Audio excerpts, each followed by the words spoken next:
Okay, we're live. How you doing? I'm doing pretty good. Got some good Awesome. coffee, and I was up a little bit earlier than usual. I remember the last time we talked, I had it scheduled for 8, so it could be us and Akash because of his time, and 8 was very early for you. So I figured I'd give you a 10 a.m. this time. Yeah, Yeah, you get to see me on coffee rather than beer or whatever yeah, whatever I'm drinking by the mid afternoon. Um, um, yeah. but yeah, it's a nice Really morning. quick I was before. glad to get up. Oh, gotcha. Nice. Yeah, Uh-huh. I like getting up early if it's natural. I just wake up with good rest. Okay, so a little off topic, but it just popped into my head, and I never know what's appropriate to talk about or not. But how much do you miss Akash? Because I think about that guy all the time, and he was A such a lot, great guy. Yeah, he just a it's lot. just weird. Like I haven't had many people pass away in my life, and I don't even the guy lived halfway around the world, so I never met him. But like every once in a while I think about like he's not in this world anymore, and I like really appreciated that guy. It's really strange for someone that you knew for a very short time and almost entirely in comment sections. Um, Hmm. and then I guess I watched him in a couple of videos before the one where I talked with him. But Hmm. I felt like I felt like he agreed with me on a lot of things. I agreed with him, Hmm. but like beyond that, I felt like he was a really good listener. Hmm. Yeah, I thought it was is pretty fascinating because him watching me and you talk, or you and like Jerem talk, led him to want to talk with you to help shape his moral stances and the consequentialism. And yeah, it's just really fascinating that spending his last months and whatnot, just wanting to fight for animals, but also just wanting to care so much about figuring out the right moral stance and Yeah, talk with people about it. It's very fascinating. yeah, that sort of honesty to just to listen, listen openly and think openly, and then just really care about the moral truth was. Yeah, yeah. Um, But yeah, I that was just was thinking about him the other day. So then when I saw you, I think of that as the last time I saw him, and figured I'd check in with you. yeah, I do. I do think about him as if he was still here occasionally, and then and then have that moment. Um, I've been Um, familiar with it before with other people. I guess seeing my elderly parents more than I'm back in the U.S. this summer. I think that just increases logarithmically as you get older, right? mm-hmm. Sure, my Yeah. mom and dad think about somebody that they want to talk to, and then realize that they're not around anymore almost Mm, every day. yeah. Yep. Life's a wild one. All right. Well, I guess we better hop into this. I see that you had a there was a comment from Lewis and a response from you, but then also you saying you wanted to start off by talking Yeah. about Humane Hancock. So yeah, what's up with that? Oh yeah, I definitely do. I guess you haven't seen it yet, I have not. No. um, but you probably know a bit about where Humane Hancock comes from. His Yeah, take on things, right? I like him. Yeah. Um, Would you say that the people that actively go out of their way to dislike me, if they saw that speech, they would be upset? um, That I'm just I'm wondering if not. that's a I'm vibe not because I sure. okay. Probably not, I because hear the I take the it the people who actively dislike you, the largest group, are going to be um, like a strict to defend the definition, no compromise, and they're also blaming you, despite you being vegan yourself, for being too nice to carnists who you have on your channel. Mm.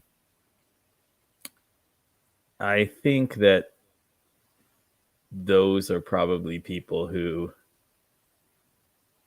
take a sort of adversarial lawyer type position, and maybe have less of an open mind to conversations, and they would probably be closed-minded to what Hume Hancock has on offer in this speech.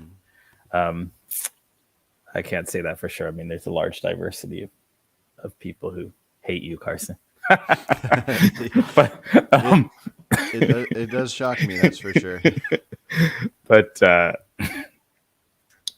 it's a speech on wild animal suffering, and it's titled something like Veganism's Blind Spot, or the Vegan Blind Spot.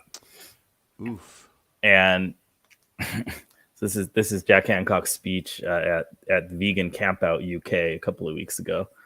And if you think about what campout visitors are used to, you know, it's their chance to be around all vegans, or at least around all people living vegan for those days. And most of their speeches are really, you know, preaching to the choir kind of things. People are feeling the vibe of all being on the same page. There's a lot of cheering, and you know, probably the the most favorable speech anyone could ever expect to have on a stage, right? That's how most of the speeches go and have gone in previous years. But what Hume Hancock did was shock the crowd. I mean, for what I can gauge from watching it, kind of put them into their own heads, having to reflect upon what they're seeing and the numbers they're hearing. And he had something like the same effect on his crowd as the really good vegan speeches have on carnist crowds. Interesting. Were people actively like booing him or anything? No. Okay. Just it in was shock. It was like quieting down and really trying to process what they were seeing and what they were hearing. Because what he was doing is, you know, instead of showing slaughterhouse footage, he was talking about and showing horrific examples of wild animal suffering. Oh, interesting. So he showed a baby elephant that was stuck in quicksand or something, and hyenas were just eating it alive, starting with the trunk. And he was talking about the photographer and the wildlife preserve ranger, whatever it was, watching this, and the photographer wanting to euthanize the elephant, and then the wildlife ranger saying, you know, no, our rule is we don't interfere. You know, and then he described how the hyenas continued to eat the elephant to where they had eaten its eyes and most of the skin and flesh off of its head, but it was still alive, still crying out. And then finally the ranger said, okay, this is enough, and euthanized the baby elephant. Gotcha. So there's your threshold deontology, folks. That's what it is. Don't do the right thing until it gets so extremely horrible that you finally do it. Yeah. Well. That's Okay. So that's the, you know. not that I will claim that many or most vegans view veganism as positive rights out in nature, worrying about suffering out there. But I think most vegans are in favor, I would think, of putting something out of its misery. I don't know if the people that were saying no, we don't intervene, if those, I'm guessing those weren't even vegans, but I'm guessing most Mm. vegans, if they found like a dying bird or something like that, they'd probably figure out a good way to put it out of its misery. And most vegans that saw that situation take place, they might be so upset they'd take out the hyenas, but I think they at very least would take out the elephant, just to play a little devil's advocate. Yeah, But they I aren't know. they aren't actively wanting to help in the wild, and so I'm Right. torn on that though. They aren't wanting. Most importantly, I think they aren't wanting to go out and find, not just literally, but metaphorically. They aren't willing generally to go and really learn about and really confront all the equivalents of that baby elephant that are out of sight currently. Mm-hmm. Much like carnists don't really want to go and find out and put before their eyes and ears what's happening to factory farm animals. Uh, most vegans don't really want to learn and learn about and confront what's happening in nature to the Yeah. individuals. Um, and so, if of course, Humane Hancock in that speech, he points out, species don't suffer, nature doesn't suffer, individuals suffer. Um, Mm-hmm. that common refrain, which of course I completely agree with. But then he also hits the audience with the numbers. He says, um, if we're trying to preserve a species, then he shows the factory farm broiler chicken shed crammed full. And he says, surely the chickens in our farms are the most successful species ever. you know this Mm. is and he says surely this is the best conservation effort there's ever been, because there's no danger of that species going extinct, right? Yeah. Yeah, well, I was talking. I was playing devil's advocate with somebody the other day, and I gave an example. It wasn't a stance that I necessarily have, um, but he was talking about how we shouldn't be having domesticated animals that have to eat animals, so cats that would maybe have to eat. So we raise animals to feed our cats.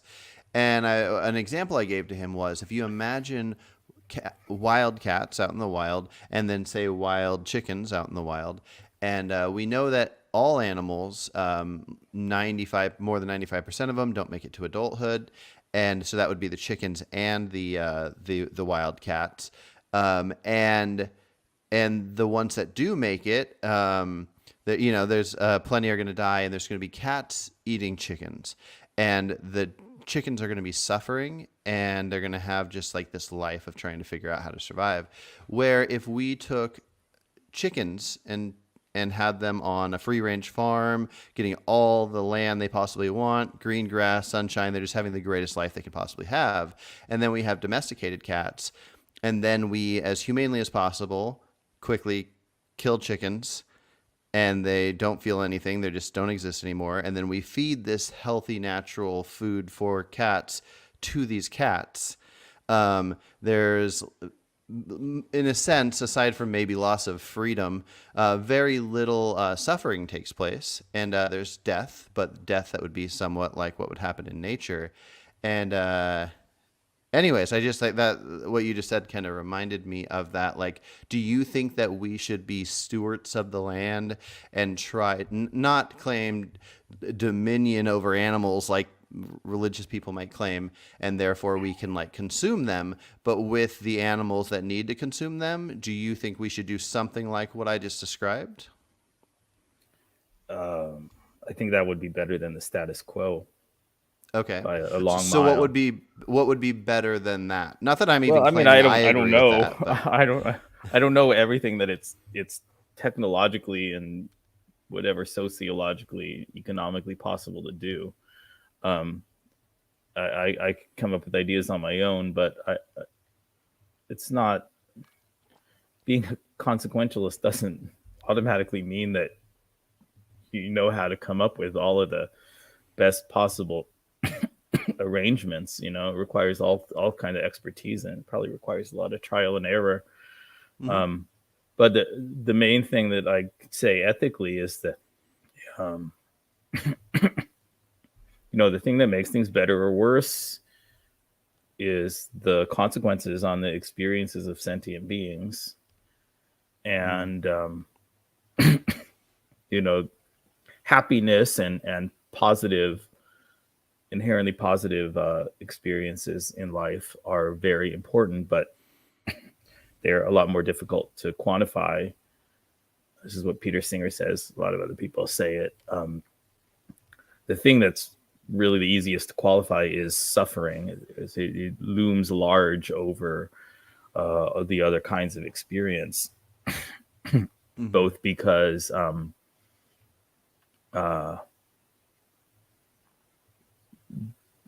because it's easier to identify in humans who don't share your language and don't share your cultural values and other things that make them feel they're having a positive life. The pain, the basic forms of suffering are much easier to identify, and also seem to be much more widely shared across across different species. I think we suffer in very much the same ways. Whereas, you know, the higher things that give life value, it's reasonable to think that many non-human species have things like that. But, you know, we don't really know what it feels like to have the kind of higher positive positive well-being that a pig or a chicken has. We can see that when we interact with them as individuals, spend time with them and look more deeply into their lives when they're given freedom and I don't want to say natural, but open and caring environments where they're allowed to flourish. It would be perverse to deny that they have some kind of well-being that goes far beyond the avoidance of suffering. But what exactly it's like inside those minds is a lot more nebulous than what it's like to be a pig getting suffocated in carbon dioxide. In that respect, you know, when we look at the pain, there's overwhelming reason to think that it feels about like what it feels to us. Yeah. So, yeah, I'm sorry. You're fine. This is a kind of a long intro, but everybody should watch that Humane Hancock speech, the vegan blind spot. I think we shouldn't rest on our laurels and think that. I think this is probably a common theme that's been pointed out by moral reformers throughout history too, as this danger of thinking that you've done all of the moral reflection and moral growth yourself, and now your only job is to go out and be an advocate and activist and convert other people. You know, that's really dangerous when you stop doing the ethical the honest ethical reasoning and personal ethical growth, and you say, I'm just a preacher now, or I'm just a lawyer now. That's a better analogy. A lawyer, I've already decided what the outcome is what the desired outcome is, what my client's interests are, and now I've just got to figure out ways to make a jury believe it or whatever. Yeah. Well, That's and then really also dangerous. to make the decision that it would be better to have a wild amount wild's a bad word because it mixes up what we're talking about, but a large amount of animals in factory farms suffer due to not wanting to advocate for welfare, suffer in the meantime because of thinking that will bring that end goal quicker.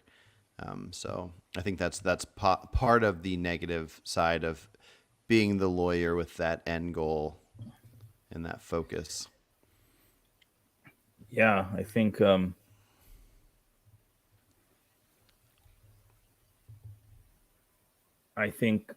veganism is a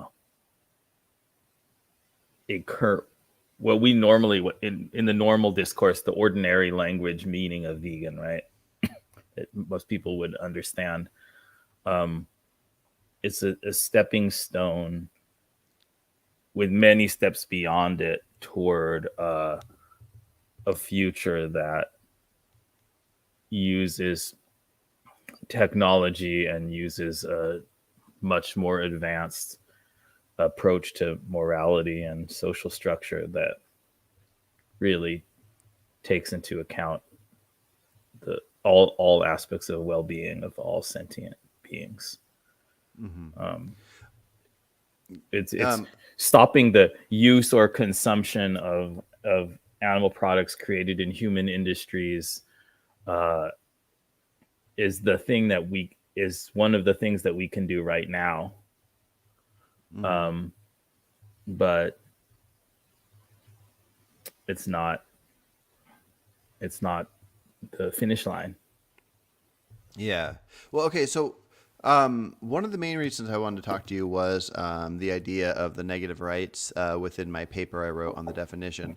So to kind of segue into that but be part of what we were just talking about, in your mind, do you think veganism should encompass every possible moral aspect of animals? Or do you think that there are categories that you could say, oh, this is a right or wrong thing, but I don't think it's part of veganism, even though it's about animals? Yeah, I guess I wanted to say that about your title. A couple things about it. It's phrased in terms of what veganism is, and I might have said this before, but I don't think first and foremost about what the definition of veganism is and how I can make myself satisfy the definition. That's not the right way to go about thinking about things. So there were a lot of people I've interacted with that really care so much about the vegan society definition, maybe trying to tweak a few words here and there, get the proper definition, and then figure out how they can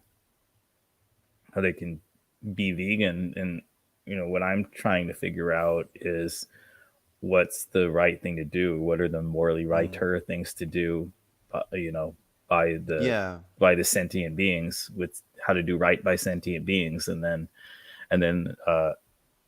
look at that and say, does that pretty much match what in ordinary language is meant when people talk about being vegans? And it seems to, it seems like most English speakers who are familiar with the concept would understand approximately how I live my life if I describe myself as vegan. So then I could say I'm vegan, but I'm not setting out to figure out a definition and then meet that definition. I'm setting out to figure out what's morally right and wrong. Yeah. No, and same here, of course. I guess just in the sense that, like, So one can have thoughts on abortion, one can have thoughts on circumcision, one can have thoughts on various different topics, and each thing kind of has their name. I don't think the name and the definition necessarily matters, but I do think it's interesting to classify things. And whether my ideas that I wrote involving negative rights should be called veganism, or if that should just have its own name that encompasses everything I wrote, doesn't really matter in the long run. I guess I'm just curious if you think it's worth separating these things or not. Like, as far as, like, I think it makes sense to have a movement with a name that focuses on the human treatment of animals. And so, like, in my mind, even if one day or now there is a good approach involving what we can do as far as positive rights to animals, like we can go out and like shooting that baby elephant is probably it's a morally good thing to do. It's a positive right that we could do. I just don't connect that with veganism, and maybe I should. But I just think of that as a separate thing involving animals and morals that is just not part of veganism. Do you think? Well, I'm not sure that Jack Hancock was trying to connect it to the term. I'm not sure he was saying that until we're effectively doing all that we can for wild animal suffering and flourishing, that we're not vegans. I think he was saying I think he doesn't play this terminological game either. I think he would be fine saying, okay, we're vegans already, but people who care about the underlying reasons that justify being vegan should also care about this other thing. You can describe that other thing as not a part of veganism, but going beyond veganism based upon the same moral foundation. I strongly agree with that. It doesn't matter. It doesn't. I mean, the only reason that the term matters, in my mind, is for the sake of effective communication in society. That's like terms generally. The way that terms generally matter in language is their use. So as long as people don't get confused when someone goes to a restaurant that labels itself as a vegan restaurant about what kind of things are going to be on the menu, that is the importance of a term having enough stability and enough sort of communicative effectiveness. So one of the things is it can't be too broad or too narrow, right? If there's a definition of vegan that doesn't describe anybody, then that's a pretty useless term. And if there's a definition of vegan that describes so many people that you can't, when somebody gets introduced as a vegan, you can't even guess what they would do or not do, then that's way too broad and useless of a term. So terms have to be in this middle range where they're useful for communication, stable, and picking out a right size of a set of things so that it makes sense to be to be using the term with each other. But aside from that, moral rightness or wrongness isn't about trying to fit yourself to some definition of a term decreed by a society. Definitely. And I know maybe not everybody would say that that's what they're doing, but in practice, it kind of seems like some people are doing that, and that is bonkers. Yeah. No, I definitely agree. But in a sec, I want to do a role-playing thing where we could try to imagine how, if I'm not saying that you're claiming this, but if my definition encompasses too many people, I want to do a thing where you play the role of the person that it could encompass that it shouldn't, and then play out a conversation of what it would look like if you were what I might call a vegan that you would say would be pointless to call a vegan. But before we do that, and I made a note to remember that, I want to go over. So I put up my paper on how I view veganism, and the main reason I want to talk to you about this is because if I agree with you, I want to adjust my wording because we all can learn new things. You said in your comment, so you're defining veganism, or sorry, so you're defining vegan such that I'm not a vegan, like referring to yourself, saying that my definition doesn't include you. And it says, since I don't believe in negative rights as a moral concept. Can you explain to me what you mean by that?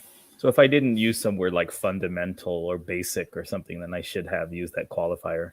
I don't believe in negative rights as a basic moral concept that's not reducible to questions of well-being or reasonable expectations of effects on the well-being of sentient creatures. So I say all the time, like almost everybody, almost every consequentialist, I use rights in my ordinary talk. Sometimes I even use it in vegan advocacy, and I think they're very, very useful heuristics, very useful kind of summaries of expected effects on positive and negative well-being, both positive and negative rights. You know, but I think they break down when the expectation of effects on well-being change. You know, this is what all these examples that I've given, every time I talk about these things, you know, there's a right not to be sexually assaulted, and we think about that as a very important right, but then we don't tend to think of the right not to be tapped on the shoulder unexpectedly, equally without consent, right? As an important right. And the main feature that differs between those two cases is that one of them predictably causes massive amounts of short and long-term harm and other tangible risks and consequences that reduce the victim's happiness, and the other one doesn't. That's the difference between them. There's not a difference in how consensual one was versus the other, because they're both non-consensual. One of them just causes a lot more harm. We know that it does. That's the kind of times that we're motivated to use rights language sensibly, just in common sense, are the ones that reduce to reliable predictions of causing large harm to somebody else or denying large amount of happiness to somebody else. But are you just pointing out that our focus should always be on what has more of an effect, which is why we'd focus on that sexual assault more than we'd focus on the shoulder tap? Because you weren't claiming that the smaller things should be ignored, right? Well, you know, insofar as we have limited time, which is true, we need to have priorities. Yes. And it should be way down the priority ranking. I mean, first of all, I don't think it's even. Now, when we talked about tapping on the shoulder before, we've kind of talked about somebody who's just being obnoxious, right? Trying to annoy you. Just some asshole who keeps tapping you on the shoulder when you say you don't want. That's not the only kind of thing I'm talking about, you know, because my other examples are like kissing your sleeping spouse on the forehead. That is non-consensual physical interaction. And what somebody's response to that either has to be is, number one, to say that it's consensual, which it's not. That's just false. Some people say implicit consent or something like that, which doesn't make any sense. That's one response. The other response is to say it's bad. Somebody in a comment thread once responded to me that kissing your sleeping spouse on the forehead is, quote, tantamount to raping someone. That's insane. That's Yeah. I'm not insane too. surprised that was said, but yeah.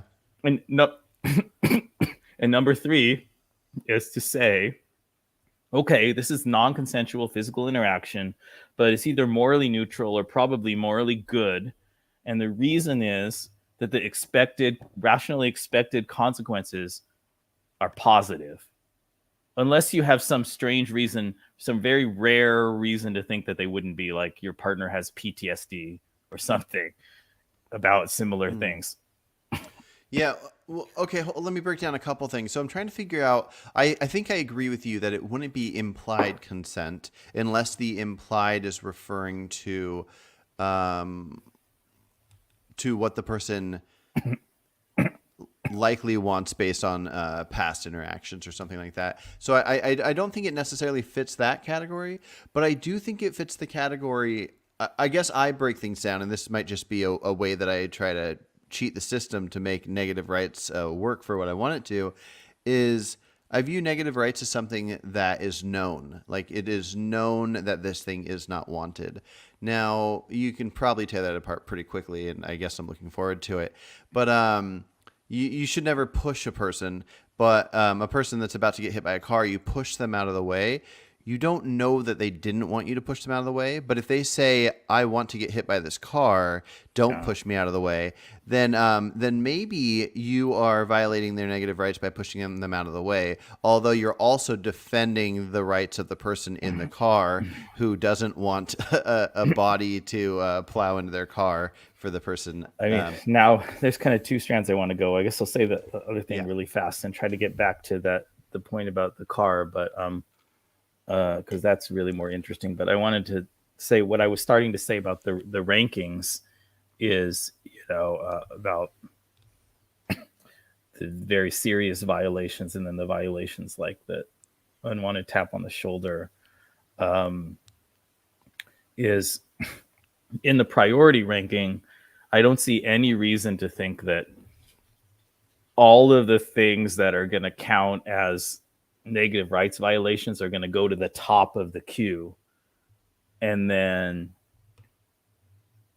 those are going to be what deontologists, what Lewis is going to call obligations, and then all of the ways that you can act to make the world better for sentient beings positively are going to come afterwards and be morally virtuous but not obligatory. That's how he phrases it, right? I don't see any reason to create that kind of dichotomy and move all of this set of actions to the top, to put effective criminalization of unwanted taps on the shoulder higher in the queue than alleviate world hunger, cure malaria, eliminate malaria from the earth. Yeah, it's hard to imagine a ranking system. I think it's just easy to point out that there are some things that we can declare as this is wrong. There's no question about it. And that's good to have a section of all these things must be wrong. And then these other things where you can go, depending on how much time I have, I would love to go feed hungry people. I would love to provide assistance here and there. Yeah. Why don't you say that about unwanted taps on the shoulder, man? I'd love to apply my, mind in our criminal justice, limited criminal justice resources or whatever to preventing everybody from ever violating somebody's rights in this tiny way. Yeah. But there are more important things for us to do with our time and resources. Law enforcement isn't free. And it's not a magic wand. Yeah. It carries huge side effects. So we should factor in our real world situations and go, okay, there's so many crimes here that yes, let's make tapping on the shoulder not matter.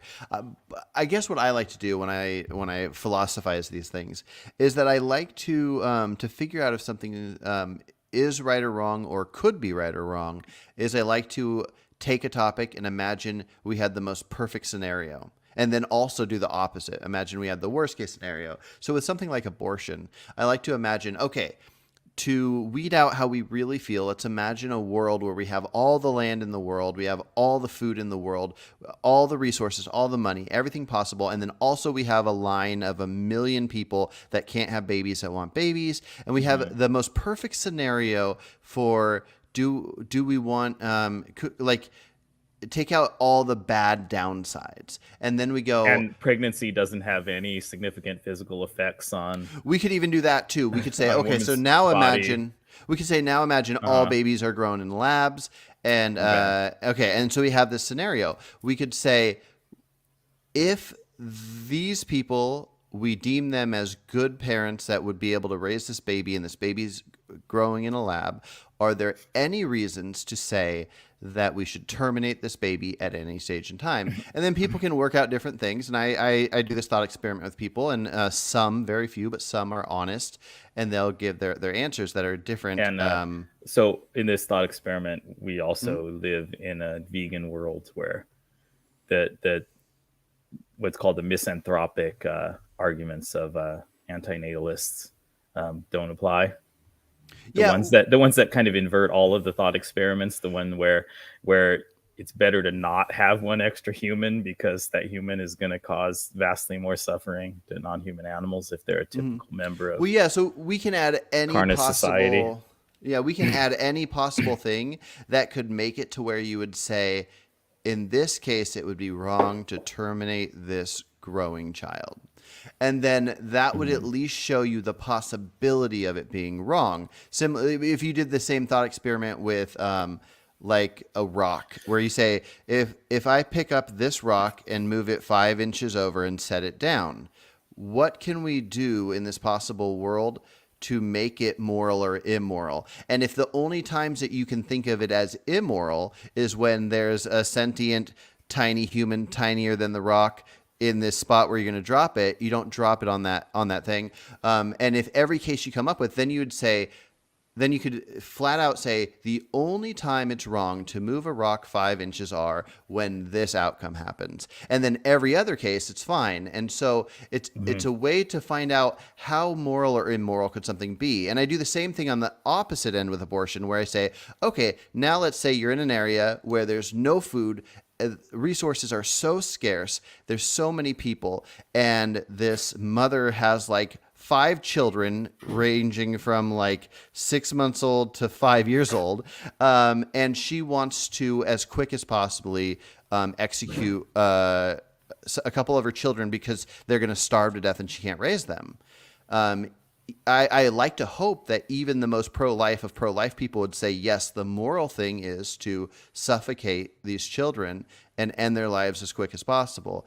And then you can recognize that in the right situations, abortion is fine. And then in the right situations the other way, you can detect that some abortions are immoral. And anyways, that's how I like to break down any of these cases. So same thing with the tapping on the shoulder. If you go to a future or a hypothetical world where there's all the resources in the world, there's all the cameras picking up everything, we can magically know all the answers to everything. There's many of prisons where nobody has to have their tax dollars going to keeping the bad people in the prisons. I think it's reasonable to say that if somebody tells somebody, don't touch me on the shoulder, and that person is such a bad person that they would even do this little bad problem of, nope, I can touch you all I want, that person should be pulled into this space and said, you can't do that in this society. You're going to stay here for 24 hours. If you do it again, your second time will be 2 weeks, or you have this fine you have to pay, or something where in our world, we shouldn't care about tapping on the shoulder right now. But if we're just trying to figure out what is moral or immoral, unwanted tapping on the shoulder must be immoral, I think. Yeah, Carson, I don't really want to get back into the politics versus ethics thing that we did a whole talk on. I mean, I would just say again that law enforcement is very far from a magic wand that makes the bad thing disappear. I know you're trying to create an idealized situation, and I guess I agree with the kind of things I'd use a magic wand for, to just make people not do it. But you know, law enforcement has tremendous costs and collateral damage. Well, I'm mostly just trying to figure out if it can be thought of as bad, just as an interesting thought experiment. Now, me Well, making the shape of a circle in the air with my finger, can you come up with yeah, situations where, in a perfect world, that would be wrong? And yeah. I don't think you really can. Well, Not you, but yeah. I agree that you can't come up with plausible reasons why it's wrong, or you're moving a rock 5 meters or whatever. But the reason can't be negative rights as it's normally thought about. Actually, I already know that the moves that deontologists are going to make to say that effects aren't their fault. But you know, the main consideration here is the butterfly effect. You know, is that every time we go out, or every time we choose not to go out, every choice we make, all the times that we're interacting with the world, and there's no way to not interact with the world. You're just choosing a different kind of interaction state if you stay at home and sit in your chair. We are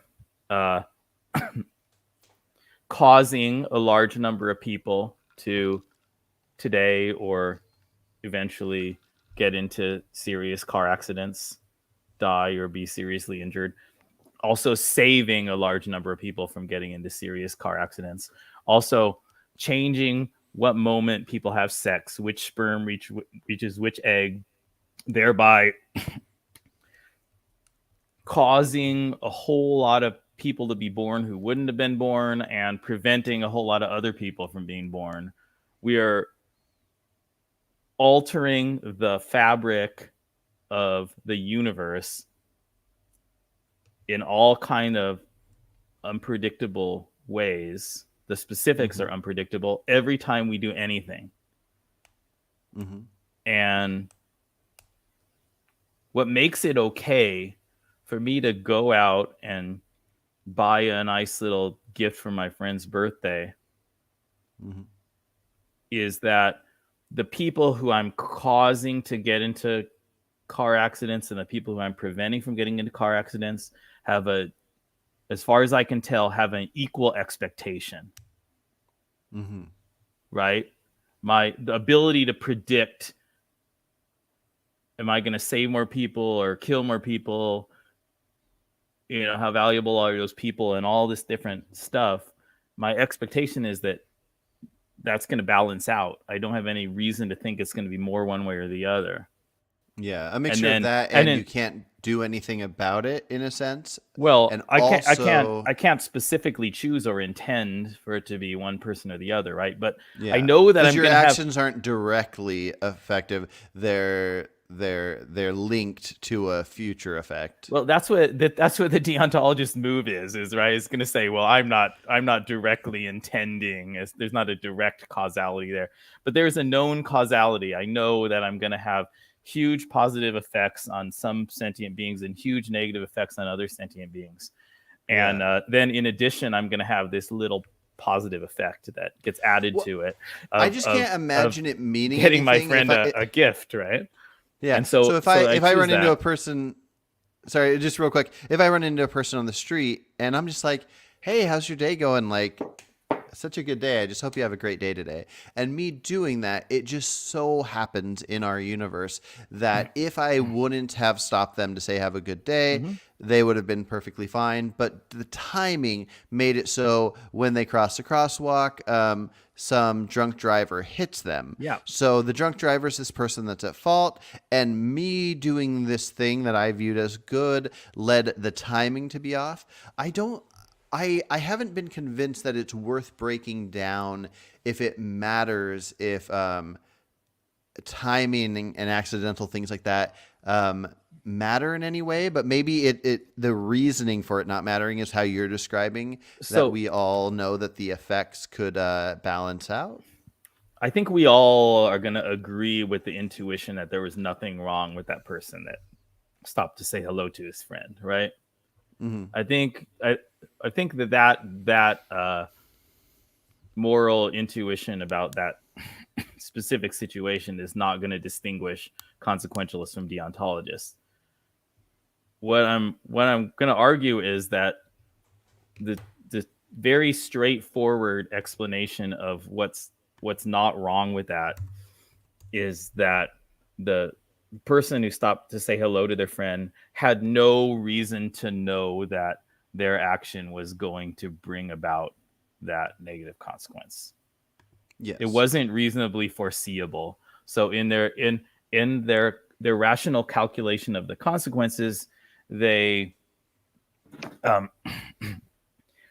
they couldn't predict the negative outcome.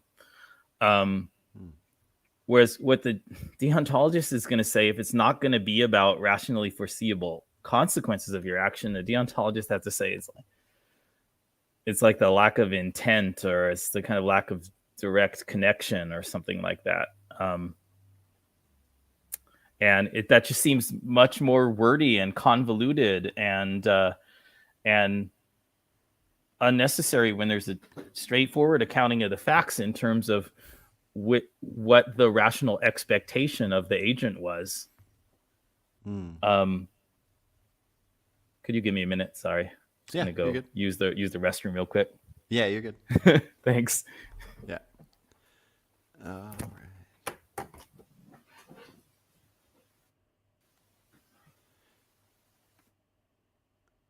Okay, so while Jeremy's gone, if anybody has any questions they want me to ask him, bring him up. Jerem, I'm going to ask your question to lead into the role playing I was asking him to do, which is your question about if my definition accurately does what he thinks definition should do.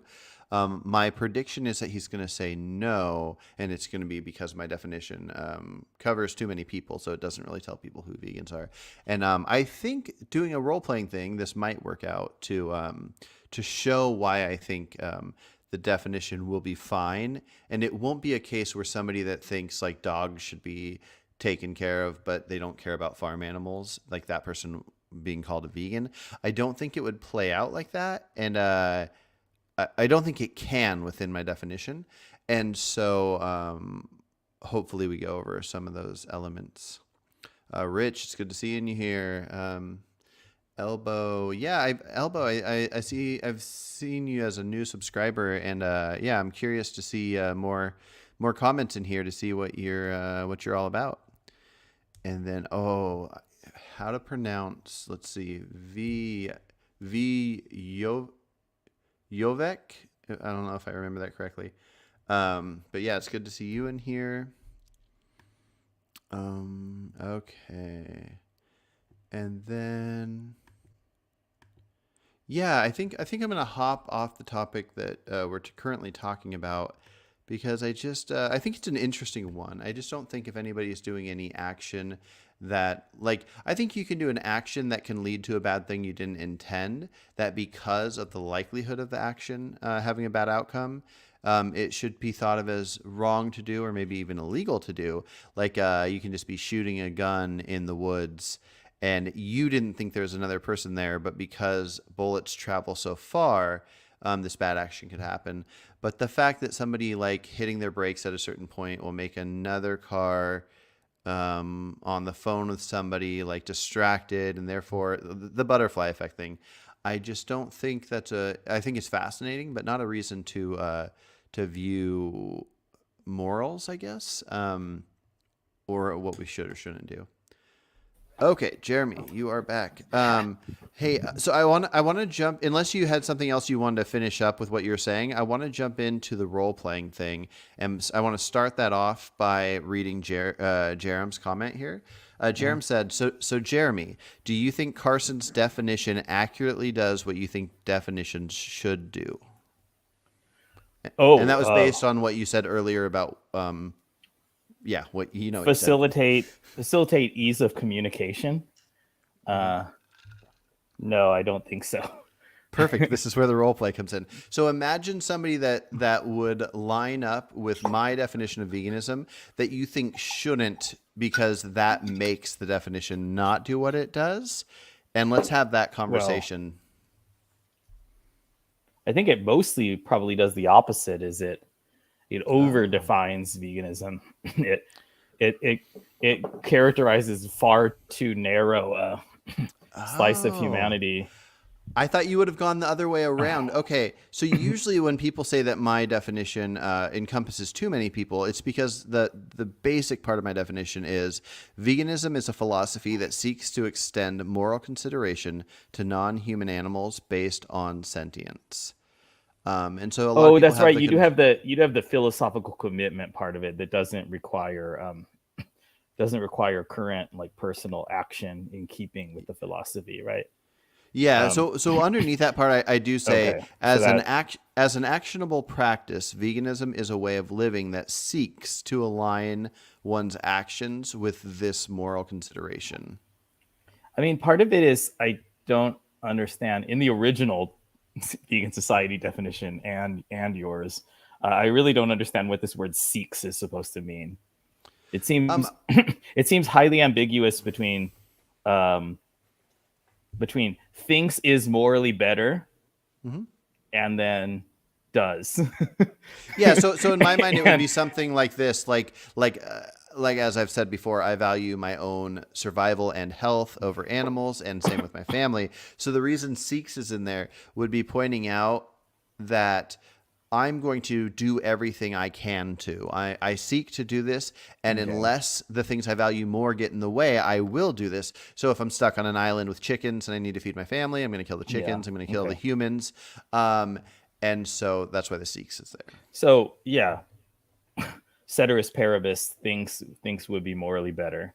Um, that makes sense, but then seeks also seems to imply in ordinary language that somebody is um, at least mostly aligning their actions in line with something or Mm-hmm. moving towards it in their actual life. There's all kind of things that Yeah. I think would be morally better if I did that.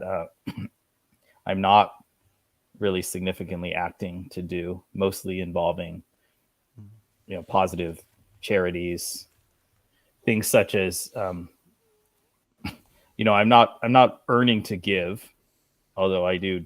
For somebody of my relatively low income, I do probably donate more than most people, but I'm not earning to give. I haven't based my career choices around where I think I could earn the highest salary and donate a large chunk of it and make the biggest positive impact that way. But I Mm-hmm. recognize that it would have been morally better if I would have said, instead of being a foreign language teacher in a country where I like to live, um, having this job that's personally satisfying, I should have tried to work on Wall Street or whatever, or Mm-hmm. Silicon Valley, and get the highest salary I could, and then donate 80% of it. Um, it would have been morally better if I would have done that. Mm. Would have made a Yeah. No. much bigger positive impact on the factory farm animals if I had earned that much money and donated it to the Humane League than what I'm able to do now as a much poorer person. Mhm. Yeah, for sure. But real quick, I'm just curious. So I'm putting those two sentences I said in the chat really quick. Um, just going off this, and this is where I think maybe the role playing thing could work out.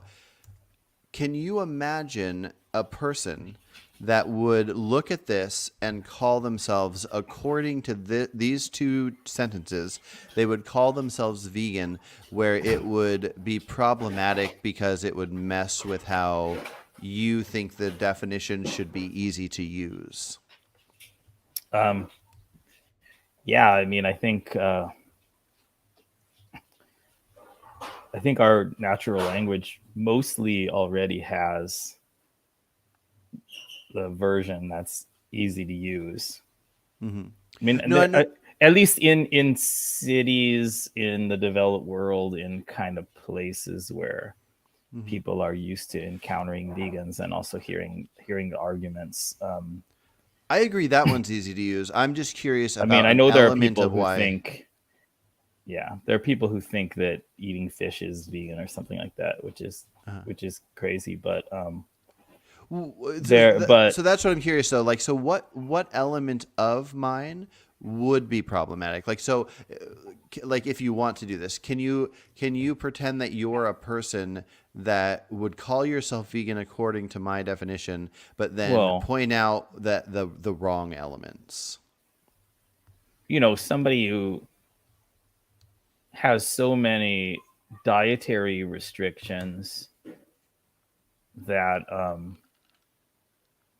so many plant allergies that they don't know how to live without sometimes eating chicken or something, let's say, still probably still shouldn't call themselves vegan, Okay. because and that's a You may, problem with how a lot of people interpret the vegan society definition too, to allow those things with the possible and practical thing. And the reason is that if you tell your coworkers or whatever, I'm vegan, and then the next day they see you eating a chicken drumstick, they're gonna be confused. They're gonna either think you're lying, or they're gonna have their understanding of the term warped, so that the next time that somebody says they're vegan, then they take them to KFC, that because they think it only means they don't eat red meat or something like that. So yeah. instead, you should just say, like, that kind of person should say, I wish I could be vegan, but I have so many very rare health issues that I can try to get as close as possible. They should like describe their ethical reasoning besides behind what they're doing, but they shouldn't be using a word in a way that's going to cause practical confusion. The straightforward kind of definition among, like, at least like moderately educated people in the developed world is, somebody who doesn't consume animal products on the market Yeah.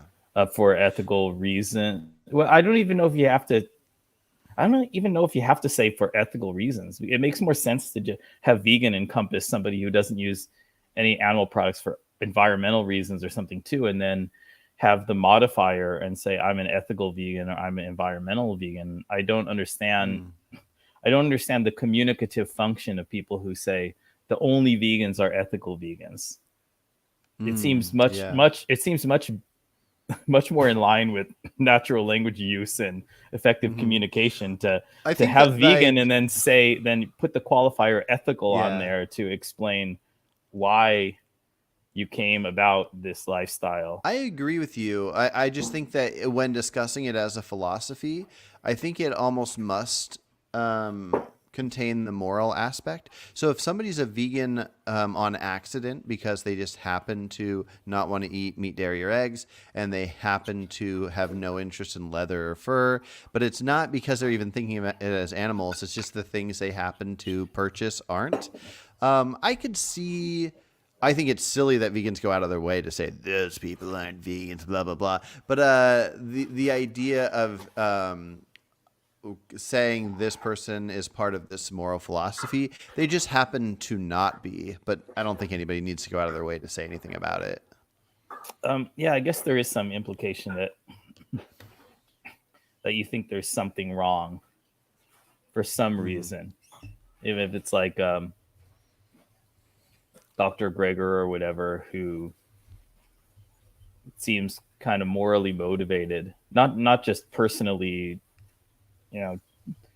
thinking that it's better for his health to not consume any animal products as food, but also a lot of these doctors seem to think it's like a a very important moral calling to spread the word and convince all the people that that they've been poisoning themselves and they need to eat completely plant-based or something like that. So it does kind of imply that there is this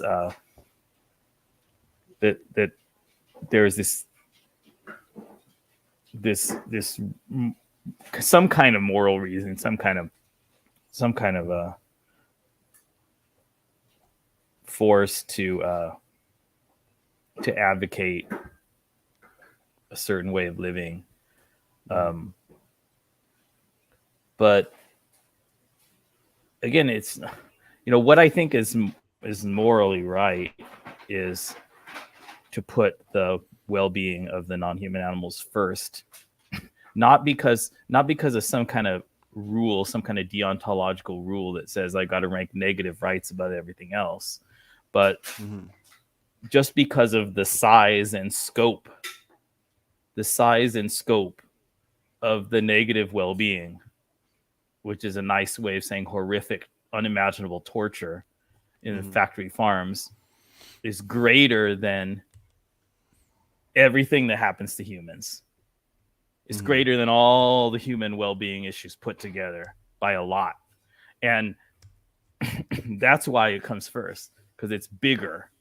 And the only thing that's bigger than that is what Humane Hancock was talking about: wild animal suffering. Gotcha. So it's the size of it. So when I say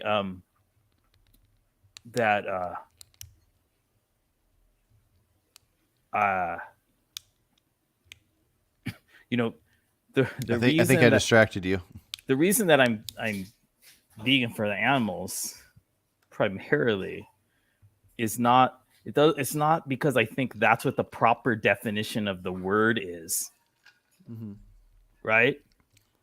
It's because all consequences for the well-being of sentient beings matter. So human health matters. Environmental effects on humans and non-humans matter. Other things matter. Ability to feed the human population sustainably matters. Yeah. So all these things matter. And it's just that the non-human animals in factory farms right now are a much larger factor than those other factors. Yeah. There's a lot of things that matter, and wherever the most suffering is where people that care about suffering should put their focuses. So I strongly to me, agree. it's not about the definition. It's not about I get that. Which part of the effects on the world are the ones that belong in the definition. I'm not playing a word game. I'm not being a lawyer and arguing about the technicality of this term. Yeah. I'm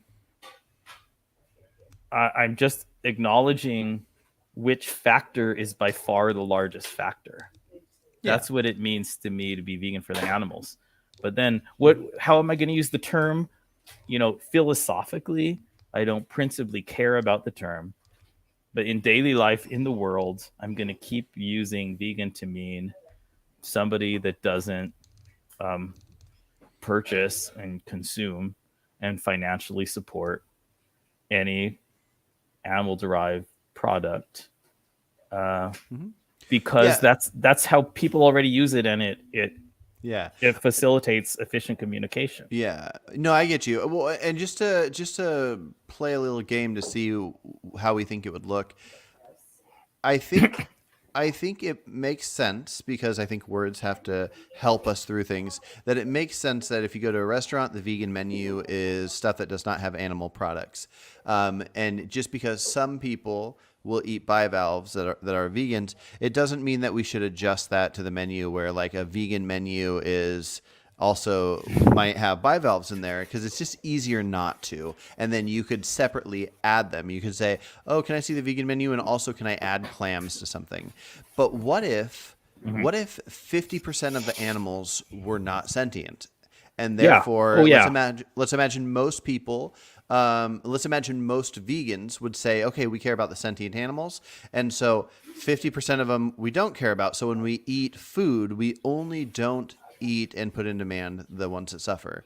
How do you think the word vegan would play out in that world? It doesn't it doesn't matter to me whether this, in that world where half of the animal species are clearly not sentient, and edible and whatever, it doesn't matter to me whether this old word vegan would then still be the now much less ethically relevant concept of not eating any animals stayed there, and then a new schmegan was invented to mean people that don't eat the sentient animals, or vice versa. It doesn't matter. It doesn't matter to me whether the old term got shifted to the morally relevant concept, and then a new term was invented for the less morally relevant concept, or vice versa. That doesn't. Yeah, I guess my only point is like I get what you're saying, but it's because yes, words work the way that you are saying they work, where they mean something, they help us communicate. And so now, right now, with veganism being big enough that restaurants and grocery stores have vegan products based on knowing people don't consume animals, that is what it is because it already is what it is, not because it should be what it is. And so it would confuse things to change that up. So, and I'm not even saying we should change it up, but if we had the world where there's 50% of the animals, it wouldn't be. It wouldn't be what it is. So I guess I'm just pointing out. The thing to say is just that whichever way the terminological aspect went for communication, the morally relevant thing would be to not pay for the large negative well-being, the torture and confinement and mutilation and brutal slaughter of the 50% of animals that were sentient in that alternate world. That would be the morally relevant thing. And the 50% that were not sentient would be no more morally relevant than plants. Yes, so correct. The issue is what the morally justifiable position would be, and then it'd be very, very important to have a term for that. But yeah, but so let's say we had 100 people that were like created in a lab, and they were grown to adulthood, and they never experienced anything in life, and then every other human was wiped off the earth, and these 100 adults that never experienced life just woke up, and then they are officially the only humans on Earth. If they come up with terms that mean things, it won't matter if what veganism is at that point. Because I think the idea is that if my definition was to go in place, that maybe it could confuse things in this realm because of what we currently are used to, not because it actually matters or not, right? Just because of what we're currently used to. I guess. So I agree with you. So it can be complicated to have somebody say I'm vegan, and then they see them eating chicken, and then they go, oh well, I'm vegan because I'm allergic to 99% of plants, and I can only survive if I eat chicken. So I get that you're saying that we might not want to confuse things, but let's just see how it plays out. So I would ask this person, if you were the person that said you're allergic to all these plants, I might say like, what's that chicken from? Is that from like a factory farm? Or because you're vegan and you care about animals, do you try to hunt as much as possible and maybe raise your own animals on a big piece of land if you're able to? And then, so if the person went to KFC, like your example was, I would challenge them and say, like, why do you feel comfortable as a vegan that extends moral consideration to animals? Why do you feel comfortable putting in demand something like KFC if it hurts factory farmed animals? Again, man, I don't think that the fight, the argument over the definition, the proper definition of the term is the crucial point. It's the moral reasoning that you're describing right now. wouldn't you be morally better with all of your plant allergies um, if you made sure that you ate the minimum amount of flesh? It came from wild hunted animals, the largest size animals, so that you could have, many more calories for only one death, Mm-hmm. and things like that. That's the moral reasoning that you should ask such a person. Um, you should also probably ask them questions like, if this is a genetic, highly heritable defect, then are you sterilizing yourself? You shouldn't be bringing kids into the world that not only are going to, like most people in our society, choose to cause large amounts of harm to non-human animals, but who can't if that child's born with that condition. Mm-hmm. You shouldn't have children like that. But Mm-hmm. that more kind of moral reasoning that you're talking about is what's important. But Mm-hmm. whether whether somebody says, I'm I'm vegan because I have this ethical philosophy, and then I have this very rare physical situation where I have to try to minimize my consumption of animal flesh, instead of completely abstaining from it. Or they say, or they do the exact same thing. They do the exact same behavior for the exact same reasons, but they just describe it differently. And they say, like, I wish I could be vegan, but I can't be vegan. So instead, I'm trying to have my consumption be as close as possible. Mm-hmm. Um, Well, so I both of those ways are kind of reasonable, maybe somewhat reasonable ways of describing their situation, the but that terminological difference is not the really crucial factor. The really crucial factor is the yeah. moral reasoning that underlies it. No, I agree with you, but I guess I mean we could stop talking about this if you want. But I think the idea is to Okay. figure out what is or isn't wrong with my definition. If the idea is that the definition doesn't matter, we can just talk about other topics. Um, and I don't need my definition to mean anything. Really, I just like the idea of harnessing what I think is best for this thing. It doesn't have to mean anything to other people, but I'm also trying to make it be what works outside of my own personal opinions as well. I don't want it to get in the way of other opinions. But until you tell me that you want to stop talking about this, I'll just respond to it by saying that I think if somebody were to say, yeah, I'm vegan. I eat this meat, but I do this, and this because I care and I don't want to harm animals, but I'm allergic to all these things. I think that message would actually be amazing for the moral outcome of animals. I think non-vegans hearing that going, wait a minute, you're not just a person that calls yourself a vegan, because a lot of people think us vegans just want to say we're vegan and be virtue signaling. They'll say, wow, like you're going out of your way to make sure you're not harming animals. You're buying this meat from this area, or hunting the biggest animal, and you have this issue. Like, let me hear more. I think that person would be beneficial for veganism. I mean, yeah, I don't want to stick on the idea of what the proper definition of a term is, but we can talk about the issue without going there. Okay. Did you want to And talk about the negative rights then? sure, I Um, agree that it would be much better if people were openly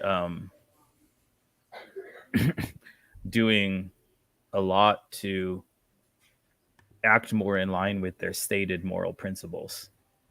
Even if their stated moral principles are not what we would call vegan, uh, like all the carnists, the huge majority of carnists that when they're asked say that they're opposed to factory farms, but then obviously most of their consumption comes from factory farms. It would be impossible for it to be otherwise, looking at the yeah. statistics, right?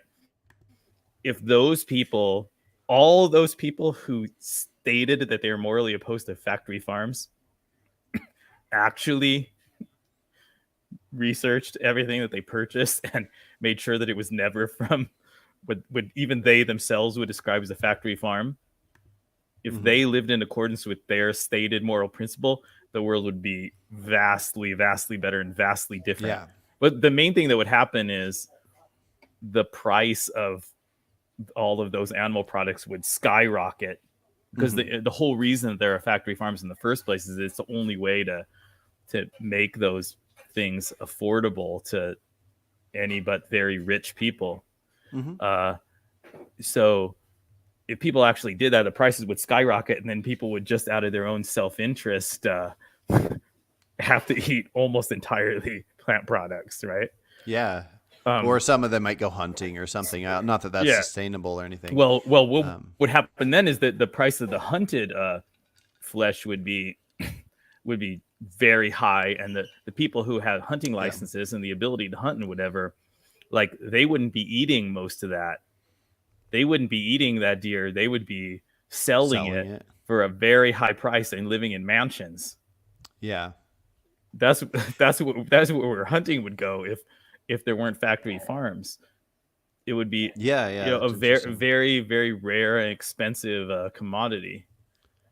And so if people just lived in accordance with what they tell interviewers, being opposed to factory farms, even if they don't say that they're opposed to all animal consumption, if they say that they're opposed to factory farms, if they would actually just walk their talk and actually make sure that they're not consuming anything from a factory farm, they would just naturally be led to almost never consuming any animal products at all, and that would be a much better world.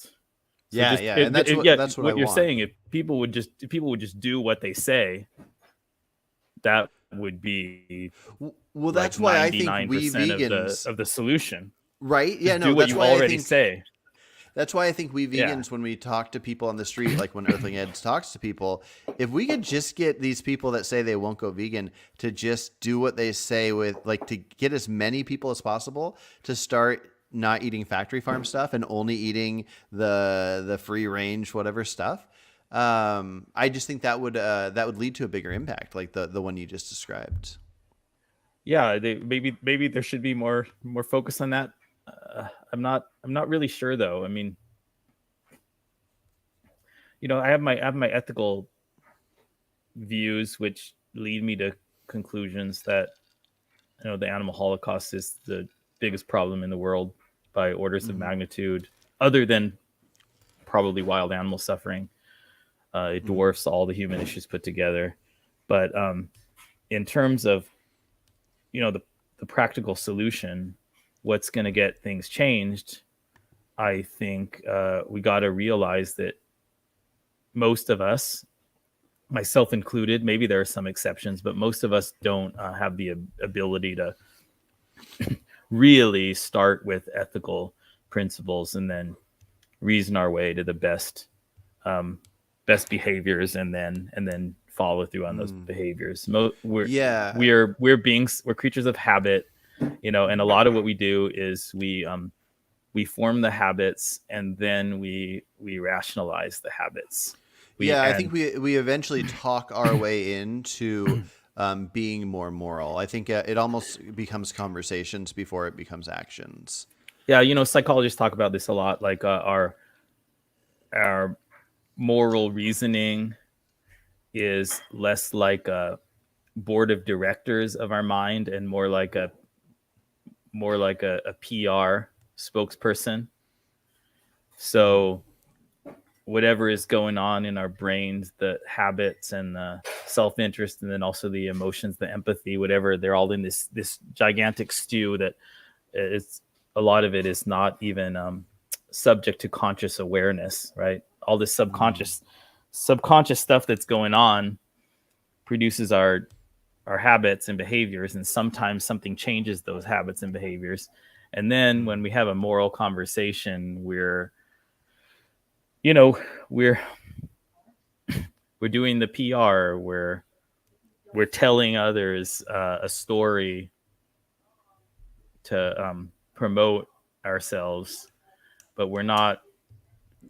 That moral reasoning is not much of the time the actual thing that's in charge of what we do, how we change our habits. And so, as advocates and as activists, I think there's a lot of stuff that's not the moral reasoning that's incredibly important. And I think, an obvious example is that the inventors of new alternatives, the Beyond and the Impossible and the Daya and the Miyokos, are doing a whole lot to just make it easier for people to change their consumption habits. And the fast food restaurant, all vegan fast food restaurants that are opening, and other things like this are maybe the central part of bringing about the actual change. Because when the way it normally works for humans, I think, is that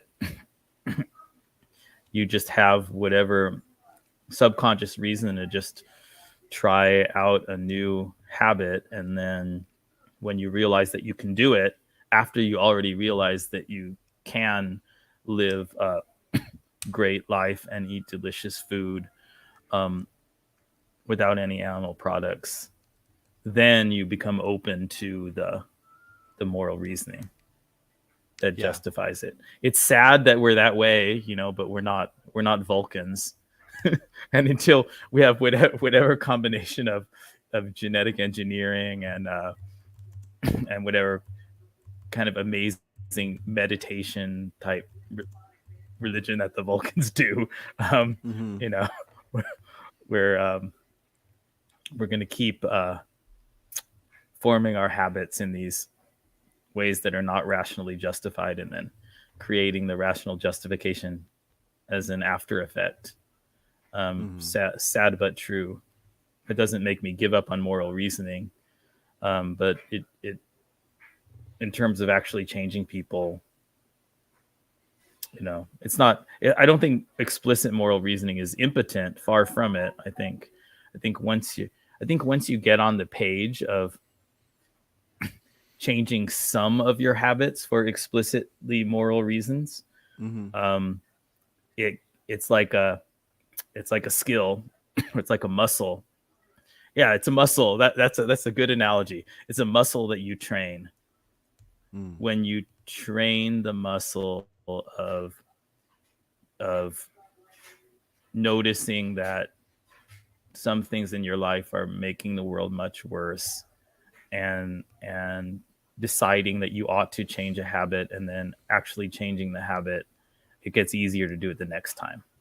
And once you become an ethical vegan, and you live the lifestyle, then it becomes easier to decide that you're going to cut back on your luxuries and donate to effective charities. Yeah, because you get more of a reason for it. Yeah, and then it becomes easier to like arrange your life to live car free. It becomes easier to. Yeah, because once you put the selfishness aside and the lazy habits aside in order to do more good, it becomes easier to use that muscle the next time. Yeah, for sure. Okay, so I only got 5 minutes, but I want to ask you one last thing just to get my mind thinking about an element of something. Okay, so rights, negative rights. Would you say that you individually are affording animals negative rights by not consuming them, and therefore putting them in demand to have those negative rights of harm and death happen? Are you affording them that personally? You're asking me, am I affording non-human animals rights? I mean, do you mean, am I thinking that I am?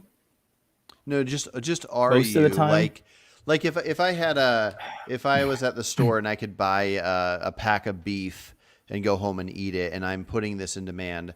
I would view it as, if I don't buy it and I don't do that anymore at all, I'm affording cows negative rights by saying I will not have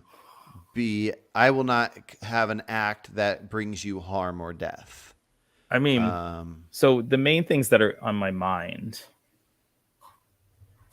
are not along the lines of, if I buy this package of ground beef, I would be violating the rights of, it's probably not one cow, however many pieces of different cows are mixed up in this package.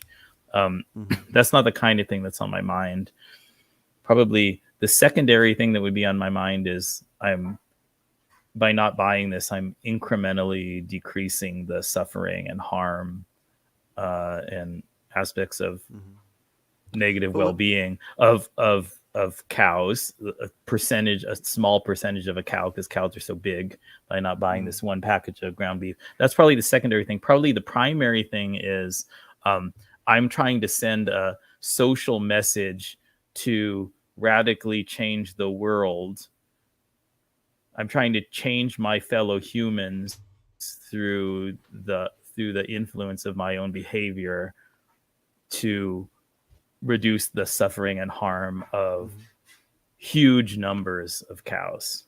Yeah, no, same here. But isn't that you, even if it's not on your mind, isn't that you affording them negative rights and then trying to spread word to get other humans to afford them negative rights? Like, separate from politically, just personally affording them. Or do you not view rights like that? Like I said before, rights are heuristics for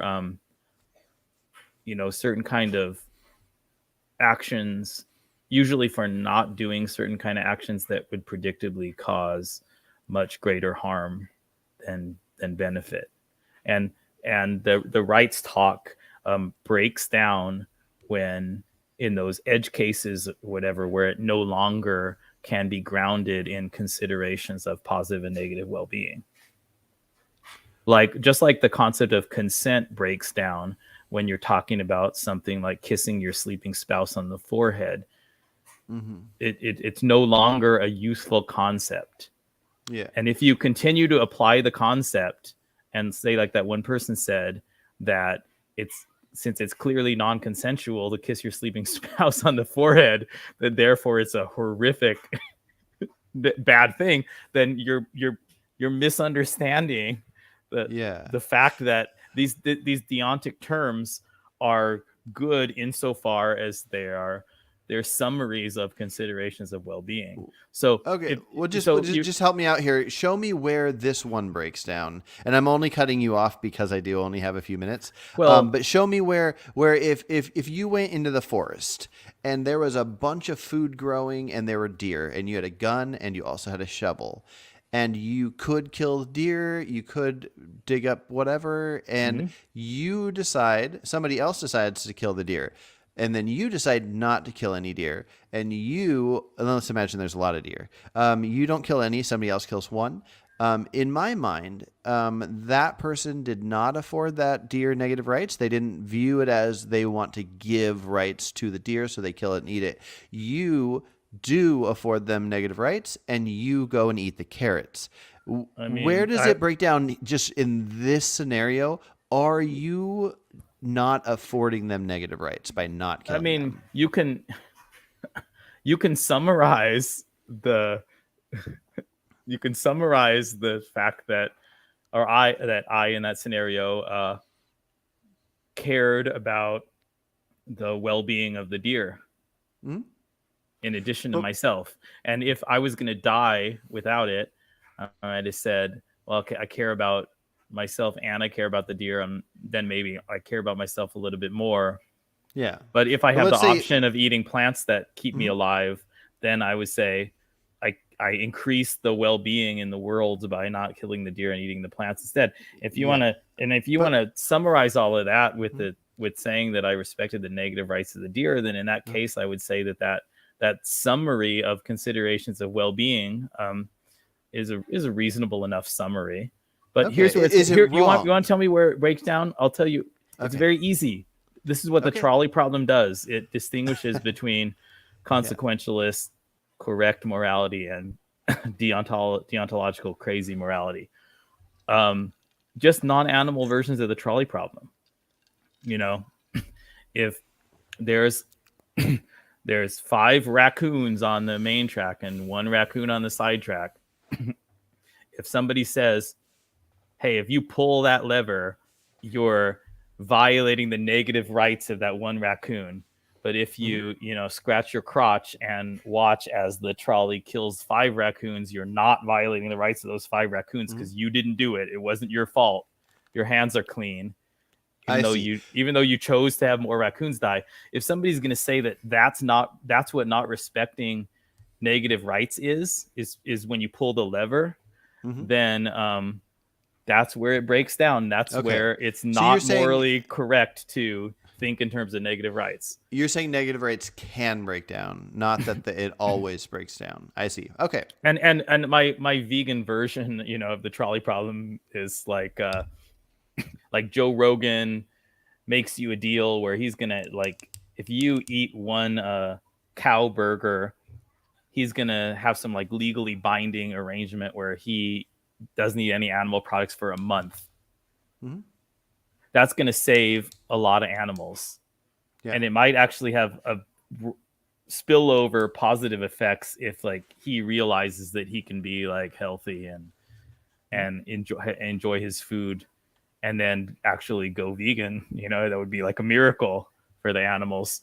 But just aside from that, just the fact that somebody else would not be consuming any animal products for a month, and you knew that you could have them held to that, right?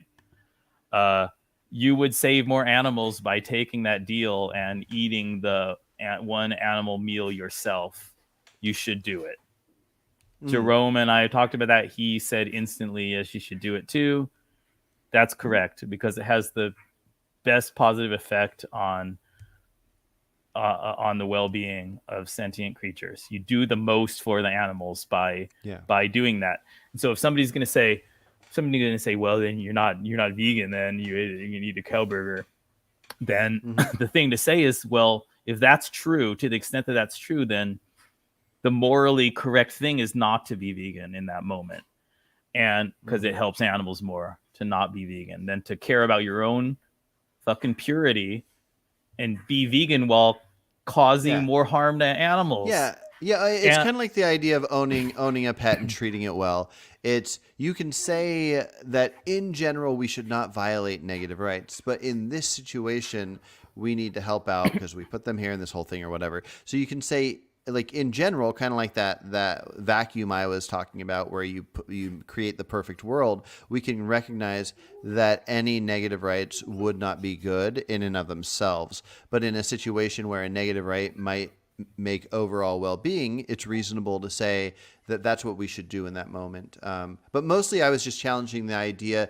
You claimed that negative rights are a political concept, and I don't think you're necessarily wrong, but is it a self-imposed political concept if I choose to afford someone negative rights? Is it just like rights can't exist from an individual in a not political way? Oh, I see what your example of deer is. So if there's no society with laws, I think rights are properly understood. Moral rights are a summary of reliable predictions about effects on well-being. So in the moral realm, when you talk about that deer out in state of nature or whatever, I think you can consider its well-being and then summarize that consideration of its well-being by talking about rights. So what I'm saying is that rights are, I think, can be a fundamental in law, in codes of law. They're not a fundamental, or they're not a proper fundamental in ethics, but in rule systems. So here's what I would say: ethics is not a rule system.